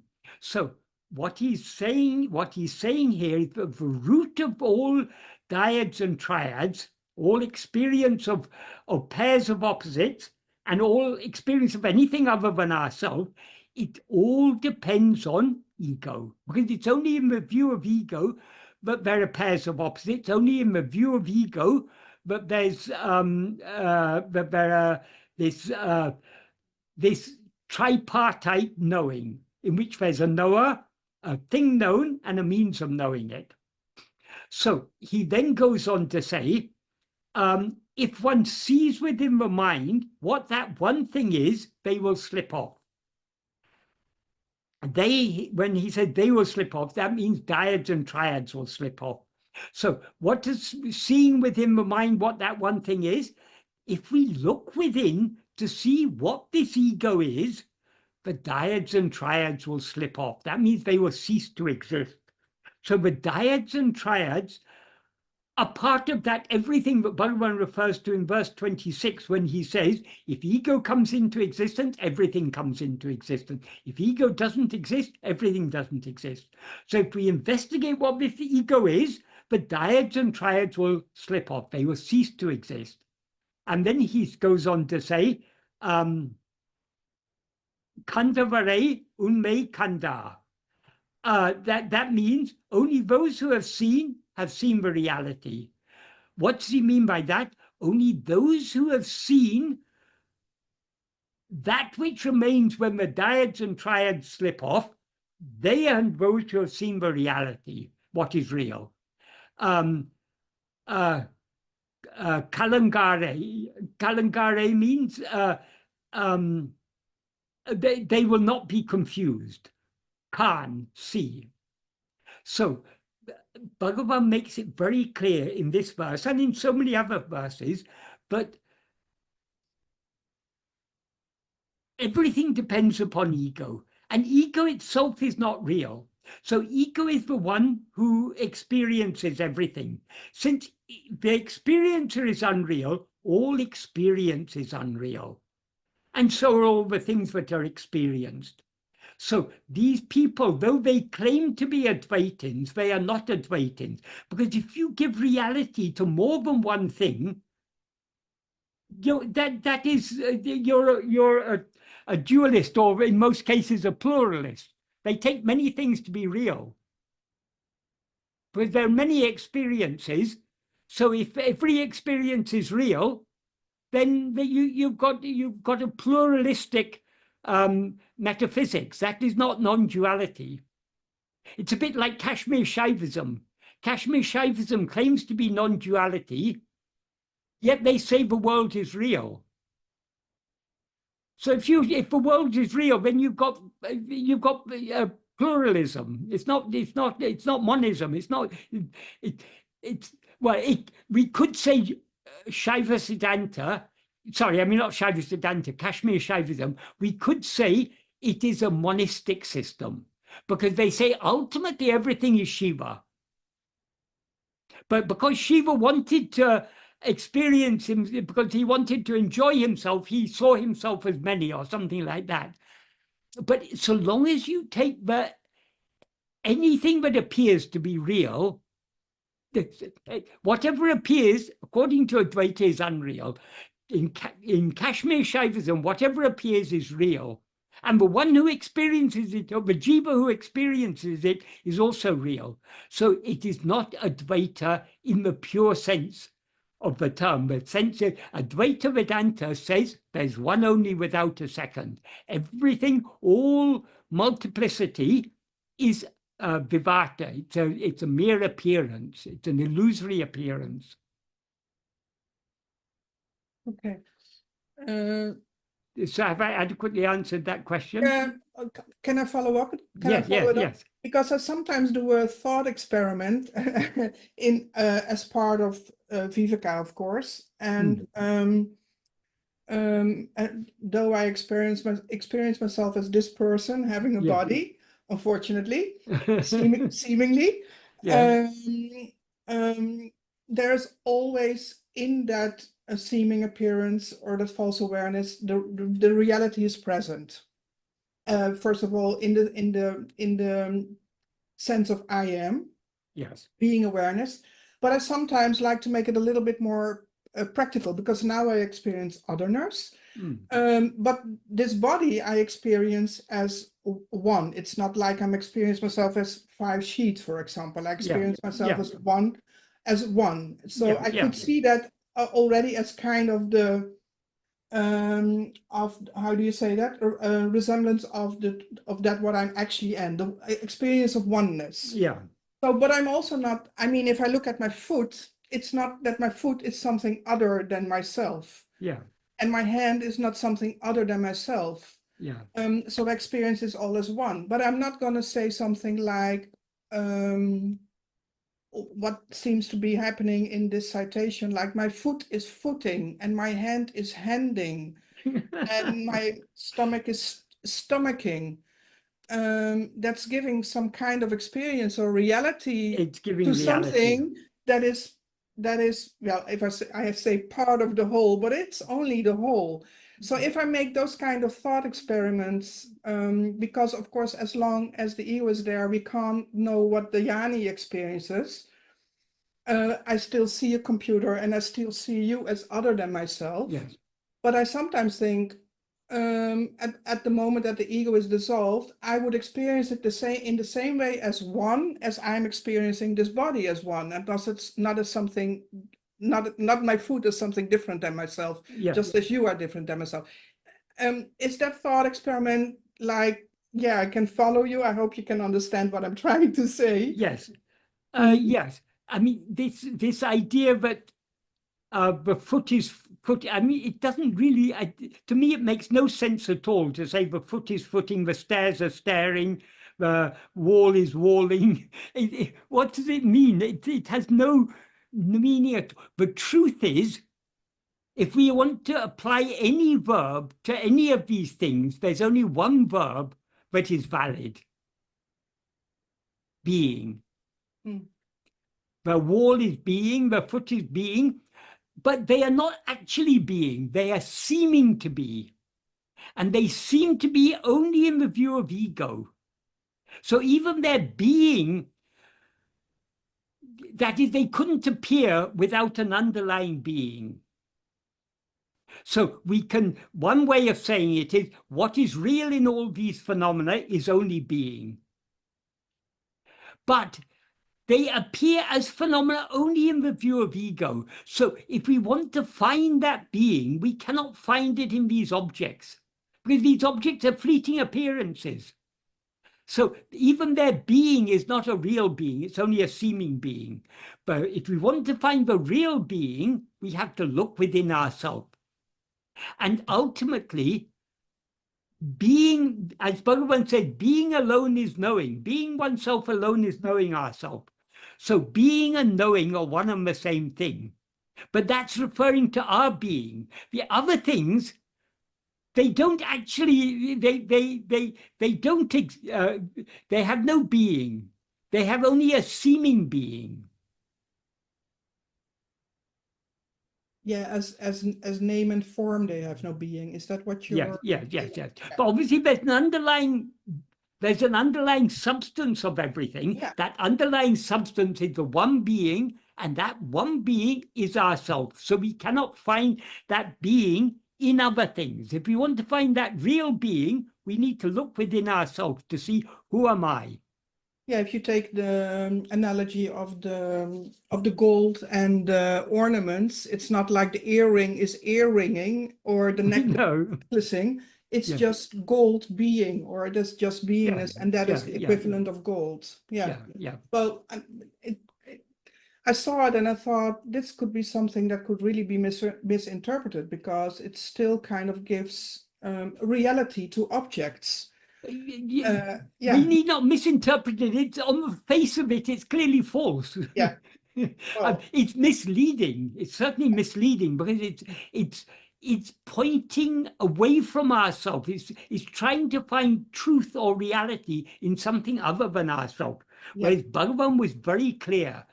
There is no reality in anything other than ourselves. If we want to find reality, we have to look within. We cannot find reality outside. Because so long as there are two things. That is, so long as we're looking outside, we are the subject, everything outside are objects. That separation is what is hiding the reality. So the true seeing is that is, knowing anything other than ourselves entails this triputi. Yeah. It's what we can call a tripartite knowledge. It's got a knower, a thing known, and a means of knowing it. So all knowledge of anything other than ourselves is tripartite. That is not real knowledge. Real knowledge is just being ourselves. So we alone are what is actually real. Thank you. Shall we continue? Sorry. The thing is, all these people who teach this sort of pseudo-Advaita, even say neo-Advaita is not, I think, an appropriate term. We can call it, let's call a spade a spade. It's pseudo-Advaita. It's not Advaita at all, because they're giving reality to things. And why do they give reality to things? Bhagavan has given a very simple answer in Guru Vachaka Kavaya. I can't remember the verse number, but it's somewhere, I think, within the first 100 of verses or so. He said, people who give reality to the world, they are like an infatuated lover who foist chastity on a prostitute. Bhagavan could be quite, quite pointed and blunt in what he said, but that's a very appropriate analogy. Yeah.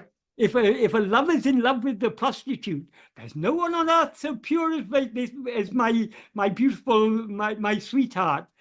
So in his view, she's the purest of the pure.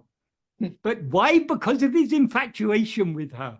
Likewise, if we want to foist reality on the world, it is because of our infatuation with it. So any philosophy, any teaching that tries to give reality to anything other than our own being is just infatuation with this ego state, because it's only in this ego state that all these things seem to exist. Thank you for clarifying that, Michael. I want to propose to go to the questions that are asked in the comments under the announcement video. Yeah. The first one is from Madame Fimi, who also asked a question the previous time, and she says, "Thank you for answering my previous question about Ekajivavada. Your answer was illuminating. This time, I hope you can clarify the nature of experience when one abides in a state of being." And she has two questions, so I guess I'll just start with the first one and you can answer that. Part one, if being is all that exists when self has realized its true nature, does this imply that all perceptions, thoughts, and memories cease in this state? As I write this, I am having the experience of looking at a computer. Even if I understand that this computer is an illusory form that awareness appears to take and not a separate object, the perceived form of the computer is still just one of many forms experience could possibly take. I'm not, for example, experiencing the appearance of an elephant or the smell of a rose or the memory of a childhood experience. In a jnani state of infinite being, does every conceivable experience somehow present itself all at once, or does infinite more so refer to the infinite potential that awareness has to take on any form?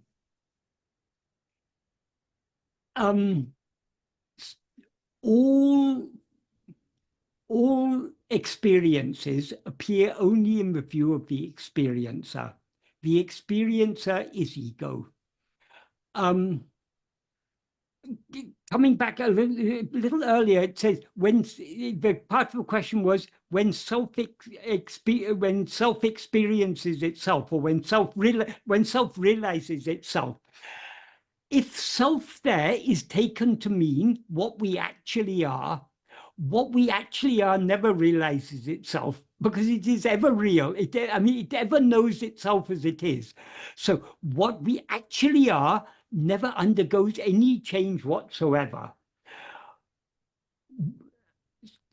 So Bhagavan said about this term realization, though Bhagavan very seldom spoke in English, he knew enough English to sometimes say simple things in English. And one of the things he said in English was, the real is always real. It doesn't need to be realized. The problem is that we have realized the unreal. So all we need to do is to unrealize the unreal, and the real alone will remain. So in other words, Bhagavan is implying this term self-realization is not a very appropriate term. What Bhagavan emphasized about the nature of that state, that ultimate state, is annihilation of ego. When we as ego experience ourselves as pure awareness, we thereby cease to be ego and remain as pure awareness. We don't become pure awareness because we were always pure awareness. No change takes place for pure awareness, because in the view of pure awareness, there is only pure awareness. Pure being, pure awareness and pure being are one and the same. So the jnani, Bhagavan often said, jnana me jnani. That means jnana alone is the jnani. Jnana means pure awareness. So jnani means what knows pure awareness. So what knows pure awareness is only pure awareness. So in the view of pure awareness, there are no PCs, there are no objects of any kind, there's no childhood memories, there's nothing, there is just pure being. So what the jnani experiences is, Bhagavan has explained it very clearly in verse 28 of Upadesha Undiyar. When one knows what the real nature of oneself is, then Anadi, Ananta, Akhanda, Satchidananda. Anadi means beginningless. Well, the main subject is Satchidananda. Satchidananda means pure being, pure awareness, pure happiness. These are not three separate things, they are one and the same thing. So, and that one thing he describes as Anadi, it has no beginning. Ananta, Ananta means Anta means end, so it has no end, but Ananta also implies infinite, because every limit is an end. So Ananta means what is limitless, what has no limits of any kind. Not having limits means not only not having external limits, not having internal limits. So it's indivisible, it implies. And then the next word, akhanda, means just that. Akhanda means unbroken. It's unbroken because it's indivisible. What is infinite is obviously has no beginning, it has no end, because it's beyond time. Time appears and disappears only in the view of ego. It is unbroken because if something is broken, it's divided, the division is an internal limitation. For example, the EU consists of a number of different countries. So the borders of France and Germany and Holland and Italy and Spain, these borders are internal limitations. So, but Satchidananda is not like that. Satchidananda has no external limits, it has no internal limits. And because it is infinite, it's eternal. Because it's eternal, that means it never ceases, it never comes into existence or ceases to be.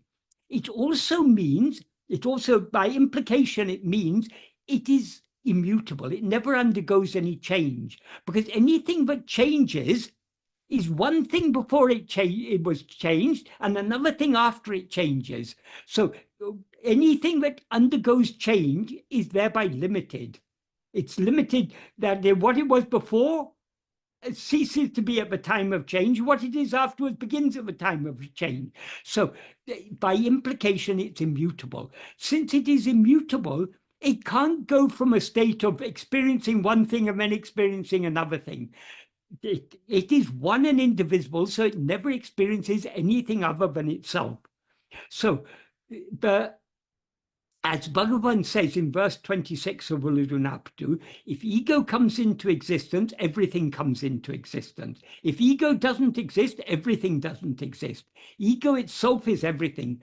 So all these phenomena that we're now aware of, all our current perceptions, our memories, and everything, all phenomena of any kind whatsoever, all appear only in the view of ego. So they seem to exist only when we seem to rise as ego. When we do not rise as ego, as in sleep, they do not exist at all. So he says, therefore, investigating what this ego is giving up everything.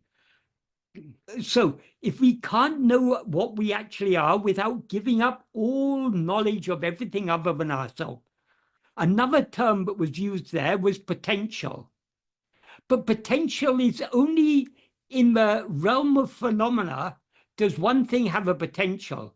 But there's no potential in Brahman, because Brahman alone is. There's no possibility of it becoming anything other than what it is.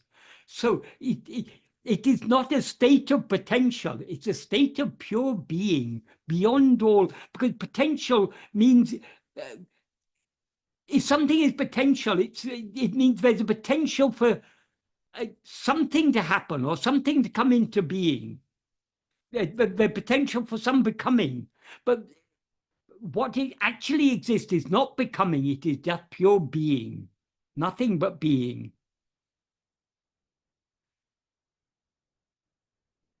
So the jnani is nothing but jnana itself. Jnana is pure awareness, and pure awareness alone is what exists. Oh, coming back to that verse 28 of Upadeshundya, note that Bhagavan's there's no verb there. What Bhagavan says is, if one, in the main clause, there's no verb. He says, if one knows what the nature of oneself is, then Anadi, Ananta, Akanda, Satchidananda, no verb. So what does he mean? We can take it in two ways. If we know what the nature of ourself is, then we will know that our nature is Anadi, Ananta, Akanda, Satchidananda. That's one way we can take it. Another way we can take it, if we know what the nature of ourself is, then what will remain is only Anadi, Ananta, Akanda, Satchidananda, because that is what always exists, and nothing other than that actually exists at all. So our present state is the only thing in our present state that is real is our own being, this fundamental awareness I am. Everything else is unreal. So when we know ourselves as we actually are, we will know that nothing else has ever existed. That's why the ultimate truth is ajata. Nothing has ever come into being, nothing will ever cease to exist.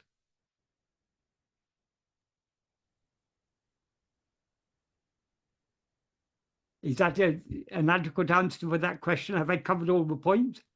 Well, she is the one who Okay. said that. But when I was reading the question, especially the last one, I thought, yeah, if you have a correct understanding of the ajata, that will already kind of answer that question, of course. And ajata is implicit in Bhagavan's teachings. Yeah.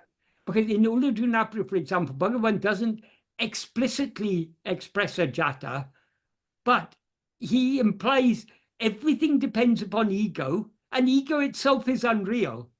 If ego is unreal, then everything is unreal. Then what exists is only. So the truth is that is when ego is destroyed, there won't even be the knowledge, there was an ego and it has now been destroyed. Because ego seems to exist only in its own view. In the view of pure awareness, there never was and never, there's nothing other than itself. So so pure awareness, what we see as all this as ourself as a subject and all these objects, in the view of pure awareness, it's all just pure awareness. Yeah. In essence, it's really simple, but I can understand these kind of questions because we are so this idea that these things are real is so deeply we've imbibed it so deeply. So we need to be willing to understand that all these things depend for their semi-existence only on the semi-existence of ourself as ego. And this ego is wholly unreal. If we investigate it, we'll find there never was any such thing as ego at all. Since there never was any ego, there never was any body or world or anything else, or any type of experience. Yeah. Shall I read the second part of the question? Part 2. When I self-inquire, I find a stream of experiences, and conceptually, I understand there is no entity to whom external experiences present themselves. But then I don't know where to go from there. As soon as I have a perceptual experience or a thought arises, I feel like I'm doing it wrong. This can feel a bit maddening at times because I feel like I'm trying to turn off seeing while my eyes are open. Even if I turn back to explore who is seeing, vision doesn't cease. If self-inquiry is properly done, is there some sort of explosion of infinite experience of everything all at once, or a sudden lapse into a deep sleep-like state, Or is it more of a conceptual realization that awareness is all that exists and it takes on an infinite stream of appearances? Thank you. Again, there's the same Yeah. fundamental, that is, firstly, so we cannot deny the semi-existence of a subject so long as we're aware of objects. That is, all experiences appear to something. So long as there is an experience of anything other than ourselves, we are there as the experiencer. But this experiencer is not what we actually are. If we investigate ourselves, who am I to whom all these things appear? We as the experiencer will subside and dissolve back into our source, and what will then remain is what we actually are, which is pure being. So then, we will be fooling ourselves to say there's nothing in here experiencing all this. That all these experiences seem to be there only because I seem to be an experiencer. So you can't have any experience without an experiencer. So the experiencer is ego. The question is this ego what I actually am? If we investigate this ego to find out who am I, this ego will take flight. It will dissolve and disappear. And what will then remain, that is what we actually are. And in that, is it an explosion? It's not an explosion. That is, so long as ego exists, we are at best in the state of practice. We are trying to turn our attention towards ourselves, so keenly that we cease to be aware of anything else. When we actually succeed in attending to ourselves so keenly that we cease to be aware of anything else, we will then experience ourselves as pure awareness. And as soon as we experience ourselves as pure awareness, ego is thereby destroyed. So the destruction of ego happens in a moment, but it is not an explosion, because when ego is destroyed, it will be what is aware of what then remains is only pure awareness. And pure awareness never undergoes any change. There's no happening in pure awareness. So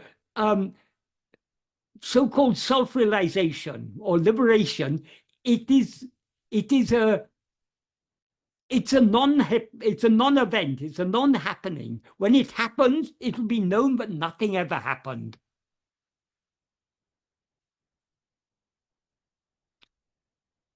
But we can't adequately grasp this by our mind. Or another question, is it just a conceptual thing? It is nothing conceptual about realization. Concepts are for the mind. The root of the mind is ego. The one who experiences all concepts is ego. It is the dissolution of ego, the dissolution of that which has all concepts. That is what that so-called realization is. So it's a state of infinite clarity of pure awareness. And in that infinite clarity, we as ego lose ourselves. Lose ourselves so completely that we never existed as ego. Because what we always were is only that infinite clarity of pure awareness. So we cannot grasp this adequately by mind. We can only grasp it in negative terms, saying what it is not. But even to say it in negative terms is not grasping it.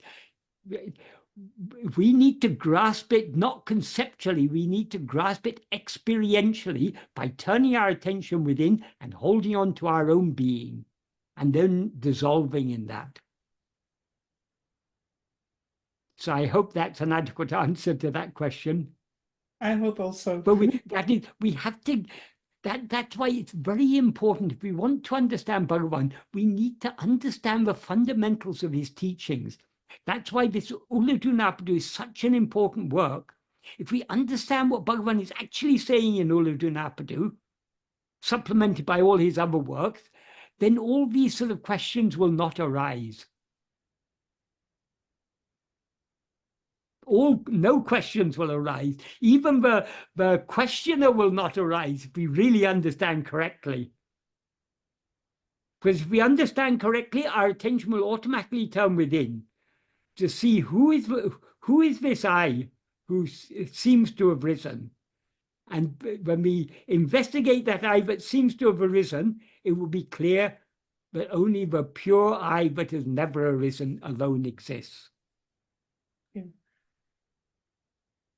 Isn't a part of the problem that the mind is, of course, continuously conceptualizing, first starting with being this body, and then you get the teaching as Bhagavan gave it and you explain it, and then you, of course, try to conceptualize or to integrate that again within your concepts, and in the part of understanding you create sometimes new concepts which are still wrong, and then you can then you get reactions just like the quote I just read. Sadhu Om used to say it very simply. He said, if you bring me a slate, in old days in India, children used to in school, they would go with a small slate with a little wooden frame around it and a chalk, and they would write on the slate. And even Murugan used to write his verses on the slate, and someone else would have to copy it. So Sadhu Om said, if you bring me a slate with lots of scribblings on it, and you ask me to write the beautiful name of Ramana, I will first have to wipe the slate clean and then write the beautiful name Ramana.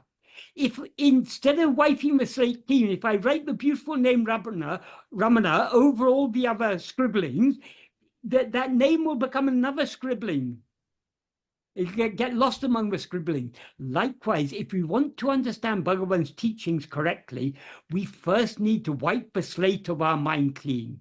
We need to give up all our preconceptions, because our preconceptions are based on this fundamental false awareness, I am this body. And as a consequence of this false awareness, I am this body, we take everything else to be real. We need to give up all these ideas and understand, because only if we are ready to erase all our previous ideas, all our previous beliefs and conceptions, can we understand Bhagavan's teachings as they are. Otherwise, if we hold on to our old ideas and beliefs and try to understand Bhagavan's teaching, that's like writing his teachings over an already well-scribbled slate. Yes. And the point that I made was, even if you're willing to let go because you're interested in what is said, you're still interpreted in a certain way where you create new concepts. But I think that's part of the Shravana and the Manana process. That is what Shravana Manana is all about. And if we haven't understood properly, I mean, part of her, that lady's question was whether she's putting it into practice properly. In order to put, this is a very, very simple path, but it's also a very deep and subtle path, because we are trying to attend to the subtlest of all things, namely our own being. So we need to have a clear understanding in order to practice this correctly. And we can get that clear understanding only to the extent to which we practice it. So it's an iterative process. We need to have at least understand Bhagavan's teachings, at least to some extent, free of misconceptions, in order to begin practicing it. As we practice more and more, his teachings will become more and more clear to us. If we look at a map of a country we've never been to, we can understand something of the map. This seems to be a mountain here, a forest here, a river here, the ocean here. We can understand. But if we go to that country that the map represents, the map will become so much more meaningful to us. As we explore the country more and more, the features represented on the map will become clear to us. Oh, this is the forest that is indicated here. This is the river. So the map becomes more meaningful as we go deeper. So but in order to explore that country, we need the map. We need to have at least a basic grasp of the map, or we won't even know how to go to that country. So the Bhagavan's teachings are like a map. They point us in the right direction. As we follow the direction in which they point us, in other words, they're pointing our attention constantly back to ourselves. As we go deeper and deeper within, his words will become more and more meaningful to us.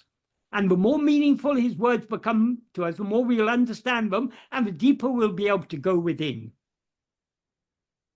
So the Sravana and Manana is to help us remove our misconceptions and begin to get at least a basic understanding of what Bhagavan's teachings mean.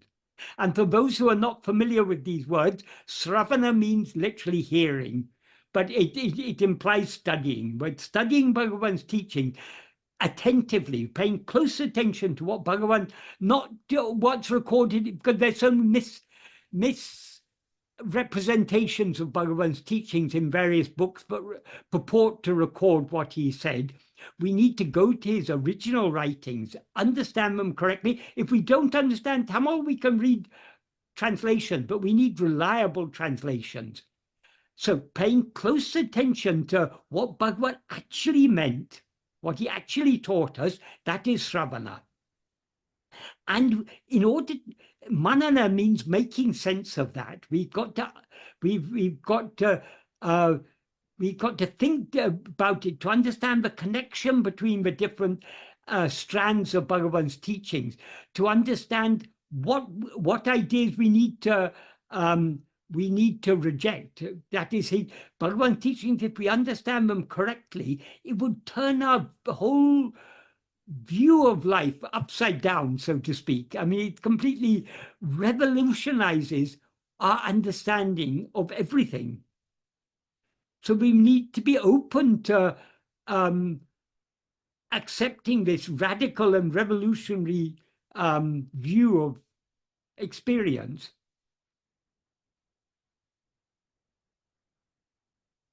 Thank you, Michael. Sean is also present, and he has a question that he would like to ask you. Sean.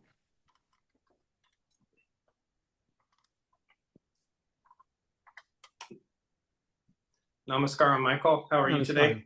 Fine. So I read an excerpt from Silent Presence, Satsang with Ganga Ma, the new book by David Godman, and I just would ask you to clarify it if you would. So here's a couple sentences. She says, "This is the whole basis of self-inquiry. It is not inquiring into the self." A little bit later, she says, "Hold on to the root of I. This is the thinker itself." So my understanding is what we're inquiring into is the basis of the I.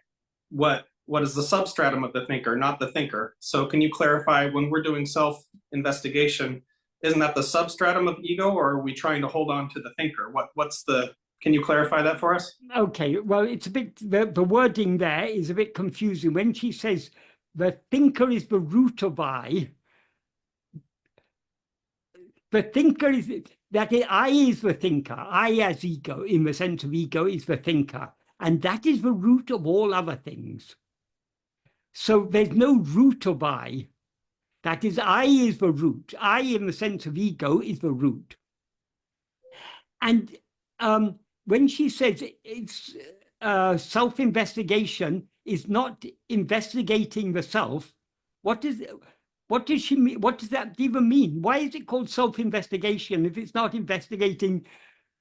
Well, firstly, the term the self is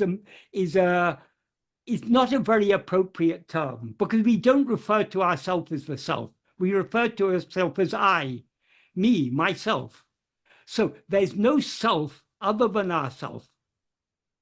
So the Sanskrit word Atman, for example, means self, but it's a generic pronoun. It can mean myself, yourself, himself, herself, itself, and so on.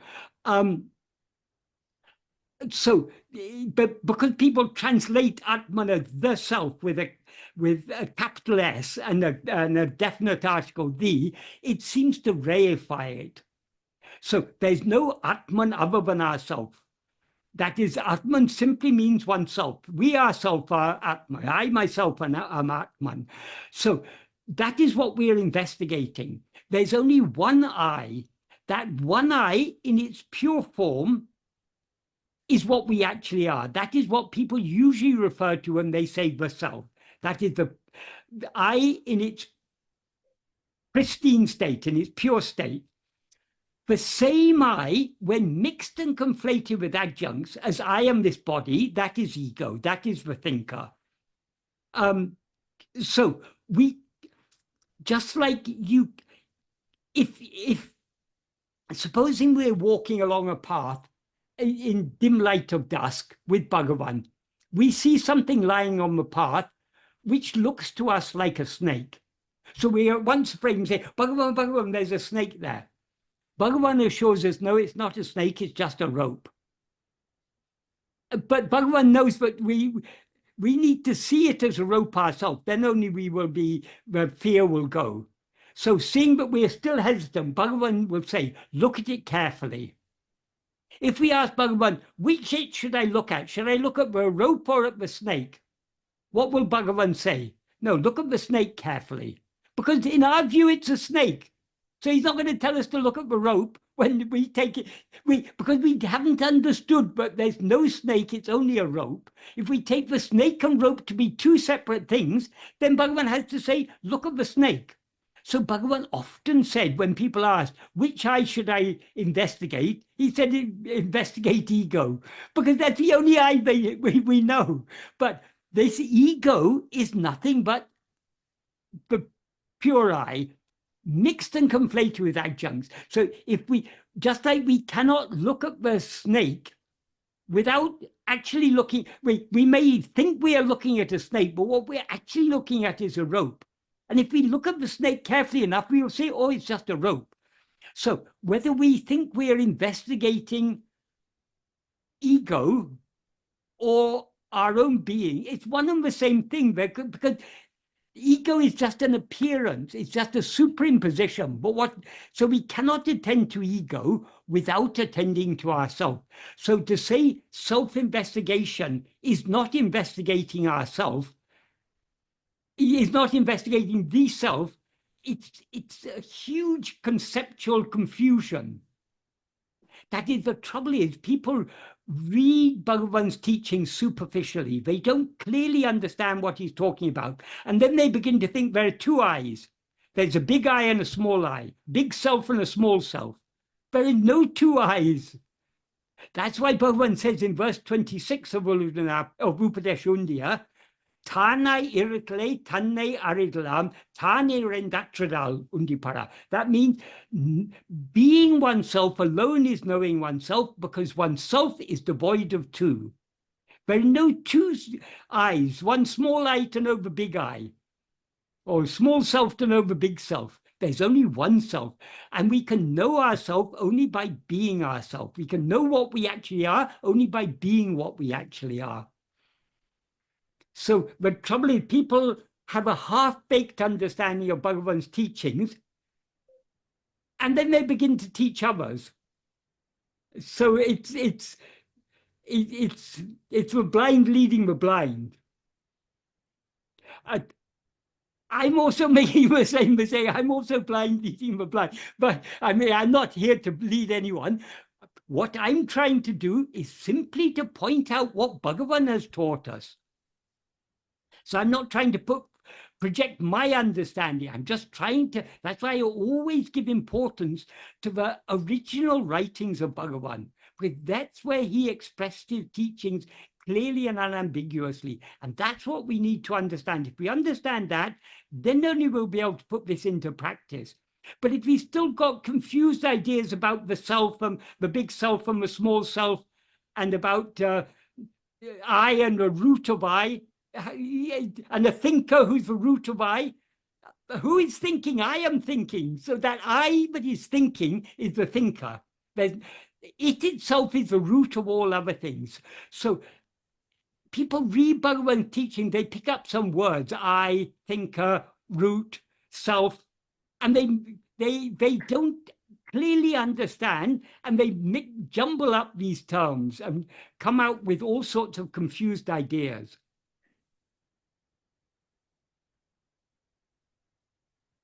So what does it mean exactly to hold to the thinker if you had to describe that in very specific terms for a seeker? What? Hold the thinker? Because that's what she's telling us to do, Okay. hold the thinker.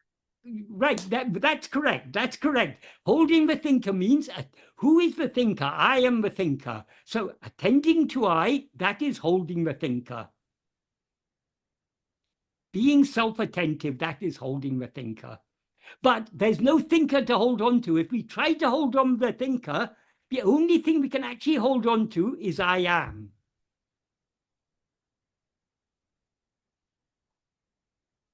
Because as Bhagavan says, if you investigate this ego, it takes flight. So how can we hold on to something that disappears as soon as we look for it? So we can only hold what is actually real, which is the pure I am. When he says ego takes flight, that means the adjuncts drop off and the pure I am alone remains. Thank you. So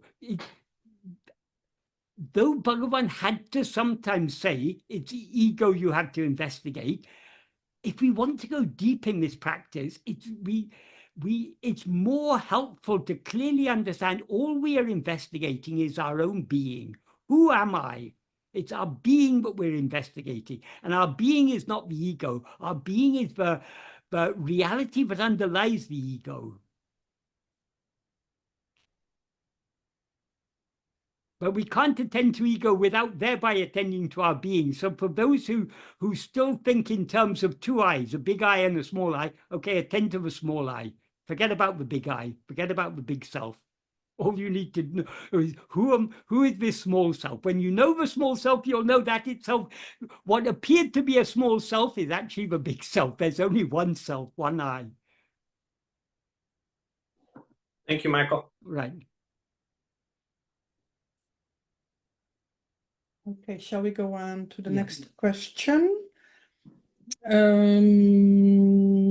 My question is as follows. After an experiential understanding of how the mind conditions or projects all phenomena from our moment to moment and seemingly hides what actually is, the world seems to lose coherence. However, to say that it is incoherent is also a superimposition of the mind. This can leave one in a sort of limbo. Even to turn my attention to whom the limbo of coherence and incoherence appears to seem, even to turn my attention to whom the limbo of coherence and incoherence appears to, seems like more noise of the mind trying to find structure. Reality, however, has to be beyond this dichotomy, as both involve subject and object. How does one function in this limbo or dissolve this problem of coherence and incoherence? Why should we think about all these things? Why should we think about whether the world is coherent or incoherent? To whom did this world appear? That's the question Bhagavan asked to investigate. Obviously, it appears to me. Who am I? So why Bhagavan taught us that this world is unreal? To make us understand we need not think about this world. This world appears only when we rise as ego. So let's go back to the root. Ego is the root. So let the world be real or unreal. Let it be coherent or incoherent. That's no concern of ours. Our only concern is to find out who am I. Yep. That was a nice, concise answer. Unlike most of my answers, where I waffle too long. Then let me see, didn't I miss a question? Because that would mean that we are at our last question, which comes from Jacques Frank. Michael, the intuition. My question would be about intuition and its place in Bhagavan's teaching. For example, we've all had an intuition at some point, like I'm thinking about something and a moment later it manifests itself. I think it must be linked to fate or destiny and volition or will. You also say that destiny and will work together, and it's very difficult to distinguish between the two. If in my destiny I'm going to have such and such a job or experience such and such a situation, I'm going to have to make a certain effort. If one day I'm going to walk on the moon, and that's in my destiny, I'm going to have to do everything I can, study and all that goes with it, otherwise it won't work. So what would be the relationship between intuition, destiny, and willpower? And for willpower, there's this notion of self-effort. Blessings.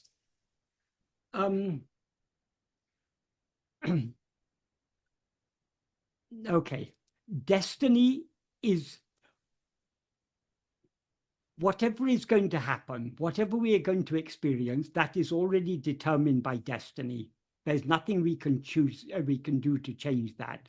So destiny determines what we are to experience. Will determines what we want to experience and what we try to experience.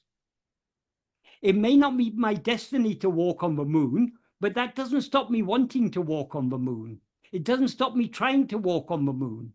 I can try and earn money in order to pay whoever it is, Elon Musk or whoever, Jeff Bezos or whoever's sending private jet rockets to the moon. I can try and earn a lot of money so I can buy my ticket to the moon, or I can join the Air Force and get trained as a pilot, hoping that they'll later select me for the space exploration program, and as an astronaut I may be sent to walk on the moon. I can try all sorts of things.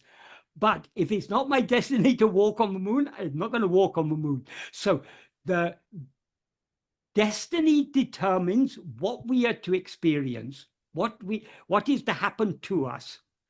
Will determines what we want to experience and what we try to experience. But just like our will cannot change destiny, destiny cannot change our will. That is, it may be my destiny never to walk on the moon. That doesn't stop me wanting to walk on the moon and trying to walk on the moon. So these are two entirely different things. Intuition is something altogether different. Intuition is when we don't know something, sometimes we get a hunch. We get some sort of inkling, or I think it's this. So an intuition is a knowledge, but we arrive at without any adequate grounds. Sometimes intuitions are correct. Many times intuitions are wrong. We all have intuitions, and some intuitions prove to be correct, some intuitions prove to be wrong. But an intuition is a knowledge that we arrive at where we ourselves, we can't quite say. All I can say, I've got a hunch. I've got an intuition this person is not a good person. I don't know anything about him. I've got no grounds for thinking he's not a good person, but somehow I've just got that intuition he's not a good person. So then so intuitions are forms of knowledge that always need to be tested. I may be completely wrong in my intuition. That person who I think is not a good person may be a very good person. So I've got, if I want to test my intuition, I've got to get to know that person better. And when I get to know them better, I may find out, oh, my intuition about them was completely wrong. Actually, they're a very good person. So intuition is a very unreliable form of knowledge. Sometimes intuitions are correct. Many times they're false. People who don't understand what intuition means, they sometimes say, they refer to self-knowledge as we have to have an intuitive knowledge of ourselves. Intuitive knowledge, intuition is not a reliable form of knowledge because there's no adequate, sometimes intuitions happen to be correct, but we have an impression that something is a certain way, but it may be a wrong impression. So intuitions is, we need intuition. It's the nature of mind. Sometimes the mind comes across, for example, most scientific discoveries, they begin with an intuition. The scientists get some feeling, I think this is so. Then they proceed to test their intuition. And sometimes it works. Oh, I was right all along. My intuition was correct. But so many times intuitions are wrong. So we can't say just because we have an intuition, it doesn't mean it's right or wrong. So to compare self-knowledge to intuitive knowledge is barking up the wrong tree. It's a very, very misleading idea. Intuitions are sometimes right, sometimes wrong. But if we have an intuition, sometimes if it's a real intuition, we can't say why we believe that. I mean, when I say real intuition, I'm not saying a true intuition. I'm saying if it's actually an intuition, we don't know why we think like that. We just have a feeling. We just have a hunch. That is an intuition. And self-knowledge is the very opposite of that. Self-knowledge is the absolutely certain knowledge. Once we know ourselves as we actually are, that is, it shows a very, very limited understanding, a very inadequate understanding of what self-knowledge is when people refer to it as an intuitive knowledge. Because intuitions are, by their very nature, uncertain. They need to be verified, and often they prove to be false. Whereas self-knowledge is the very one who could be mistaken is himself. That is both. That is ego. Error or false knowledge appears only in the view of ego. So when self-knowledge is that state in which ego is swallowed in the infinite clarity of pure awareness. So it's the very opposite of intuition. So I'm not quite sure why this question of intuition came up, but intuition is not something we need be concerned about in this path, because we're going back to the very source of knowledge, which is that pure awareness I am.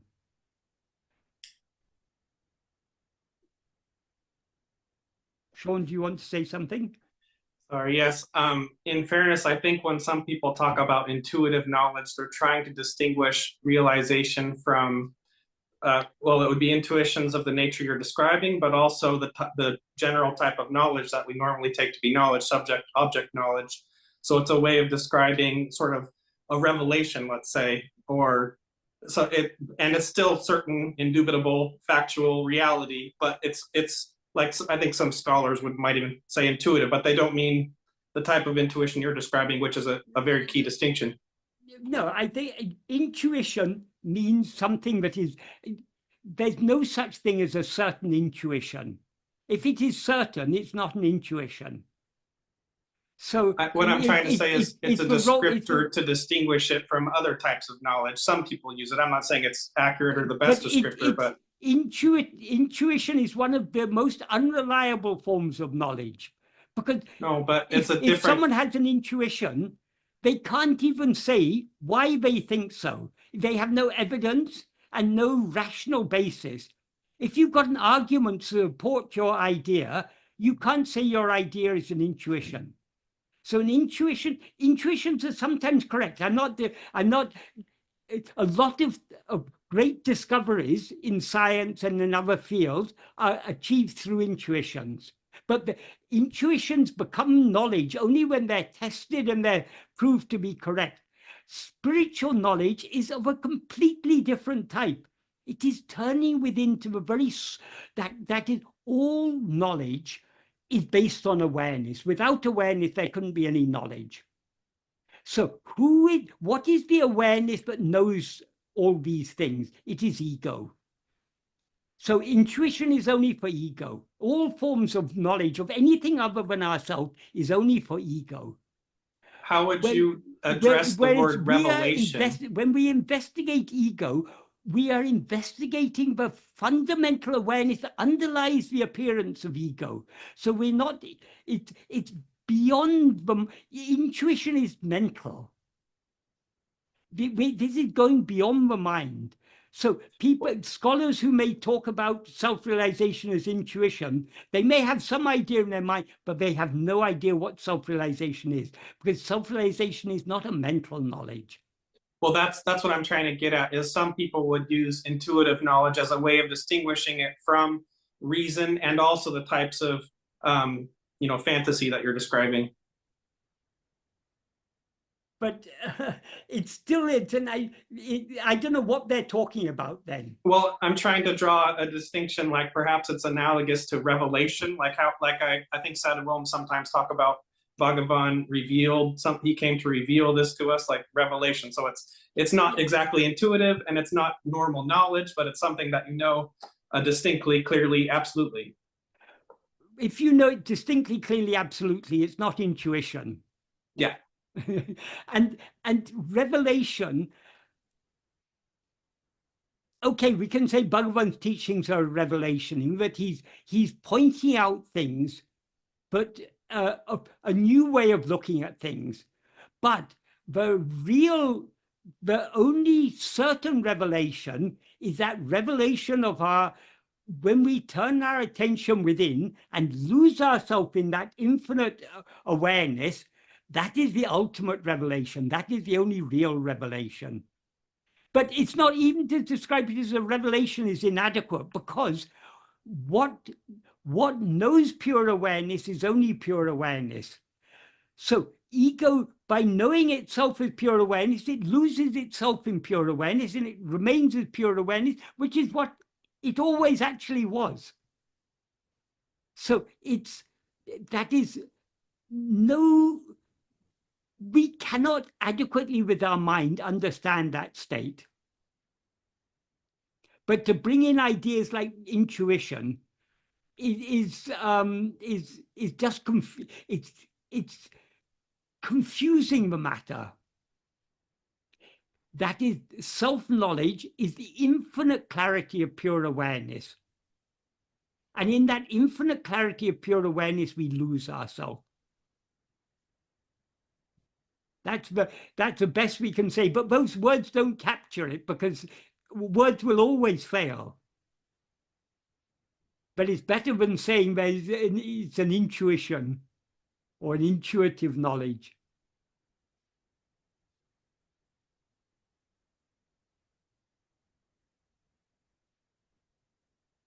Yes, Sandra, was there any other questions? No, this was the last one, Michael. Okay. Yeah. Okay. So, I hope Jacques is satisfied with my answer, because I didn't fully understand what relevance he thought intuition had. I mean, I'm not sure. He may not have been talking about intuition in the way I was talking about it, but basically we can say, okay, we may say that when we come across Bhagavan's teachings, we have an intuitive feeling. This is the truth. But then we need to study them carefully, understand why Bhagavan says what he is. What is the rational basis of his teaching? Why it all makes sense? Why it all is rationally? It's coherent, and it's based on. That is, there's no philosophy that is as robust as Bhagavan's philosophy, because basically Bhagavan isn't asking us to believe anything that we do not already know. He's just pointing out the only thing we know for certain is I am. But though we know for certain that I am, we don't know what I am, because we mistake ourselves to be something which, if we think about it carefully, cannot be what we actually are. So what we need to do is to investigate this fundamental knowledge, the only certain knowledge there is, the knowledge I am, the awareness I am. So Bhagavan's teachings entail, okay, for some of the secondary aspects of his teachings, things like the law of karma. Obviously, that requires belief. But those are all ancillary, auxiliary elements of his teaching. That's not his core teaching. His core teaching, centered around who am I, is no belief is necessary. We don't need to believe that I am, because we know very clearly that I am. And we know, if we think about it carefully enough, it's very clear the only thing we know for certain is I am. Everything else we know could be just an illusion. And according to Bhagavan, it is an illusion. It's unreal. So the only thing we should investigate is I am. So, though at first we may have it may be that is, if intuition is to play any role in Bhagavan's teachings, it is we can say that when we have first come across Bhagavan's teachings, when we read what Bhagavan says to investigate who am I, we may get an intuitive grasp. Oh, yes, this seems to be correct. But then when we go deeper into his teachings, when we try to understand them, then we understand, oh, my intuition was correct. This is definitely the only means to certain knowledge is to, because we can't be certain about anything else. The only thing we can be certain about is I am. So this is what we need to investigate. Yeah, you could even say that intuition happens in dreams also. Yeah. Intuition is a part of the mind. The mind, so many things the mind knows intuitively, and some things that it knows intuitively are correct. Some things that it knows intuitively are wrong. Yeah, but it's still like exploring the dream, which has no reality. Yeah. Okay. Well, we are at the end. Are we at the end? Yeah. Yes. Okay. Thank you so much, Michael, for all your explanations and your time. If Jacques might have a follow-up question, he can ask for the next Q&A that we're having. Maybe it was exactly the answer that he needed to hear. Thank you so much. The next meeting will be about the fourth key point, which is again about Bhagavan's favorite object, ego, topic ego.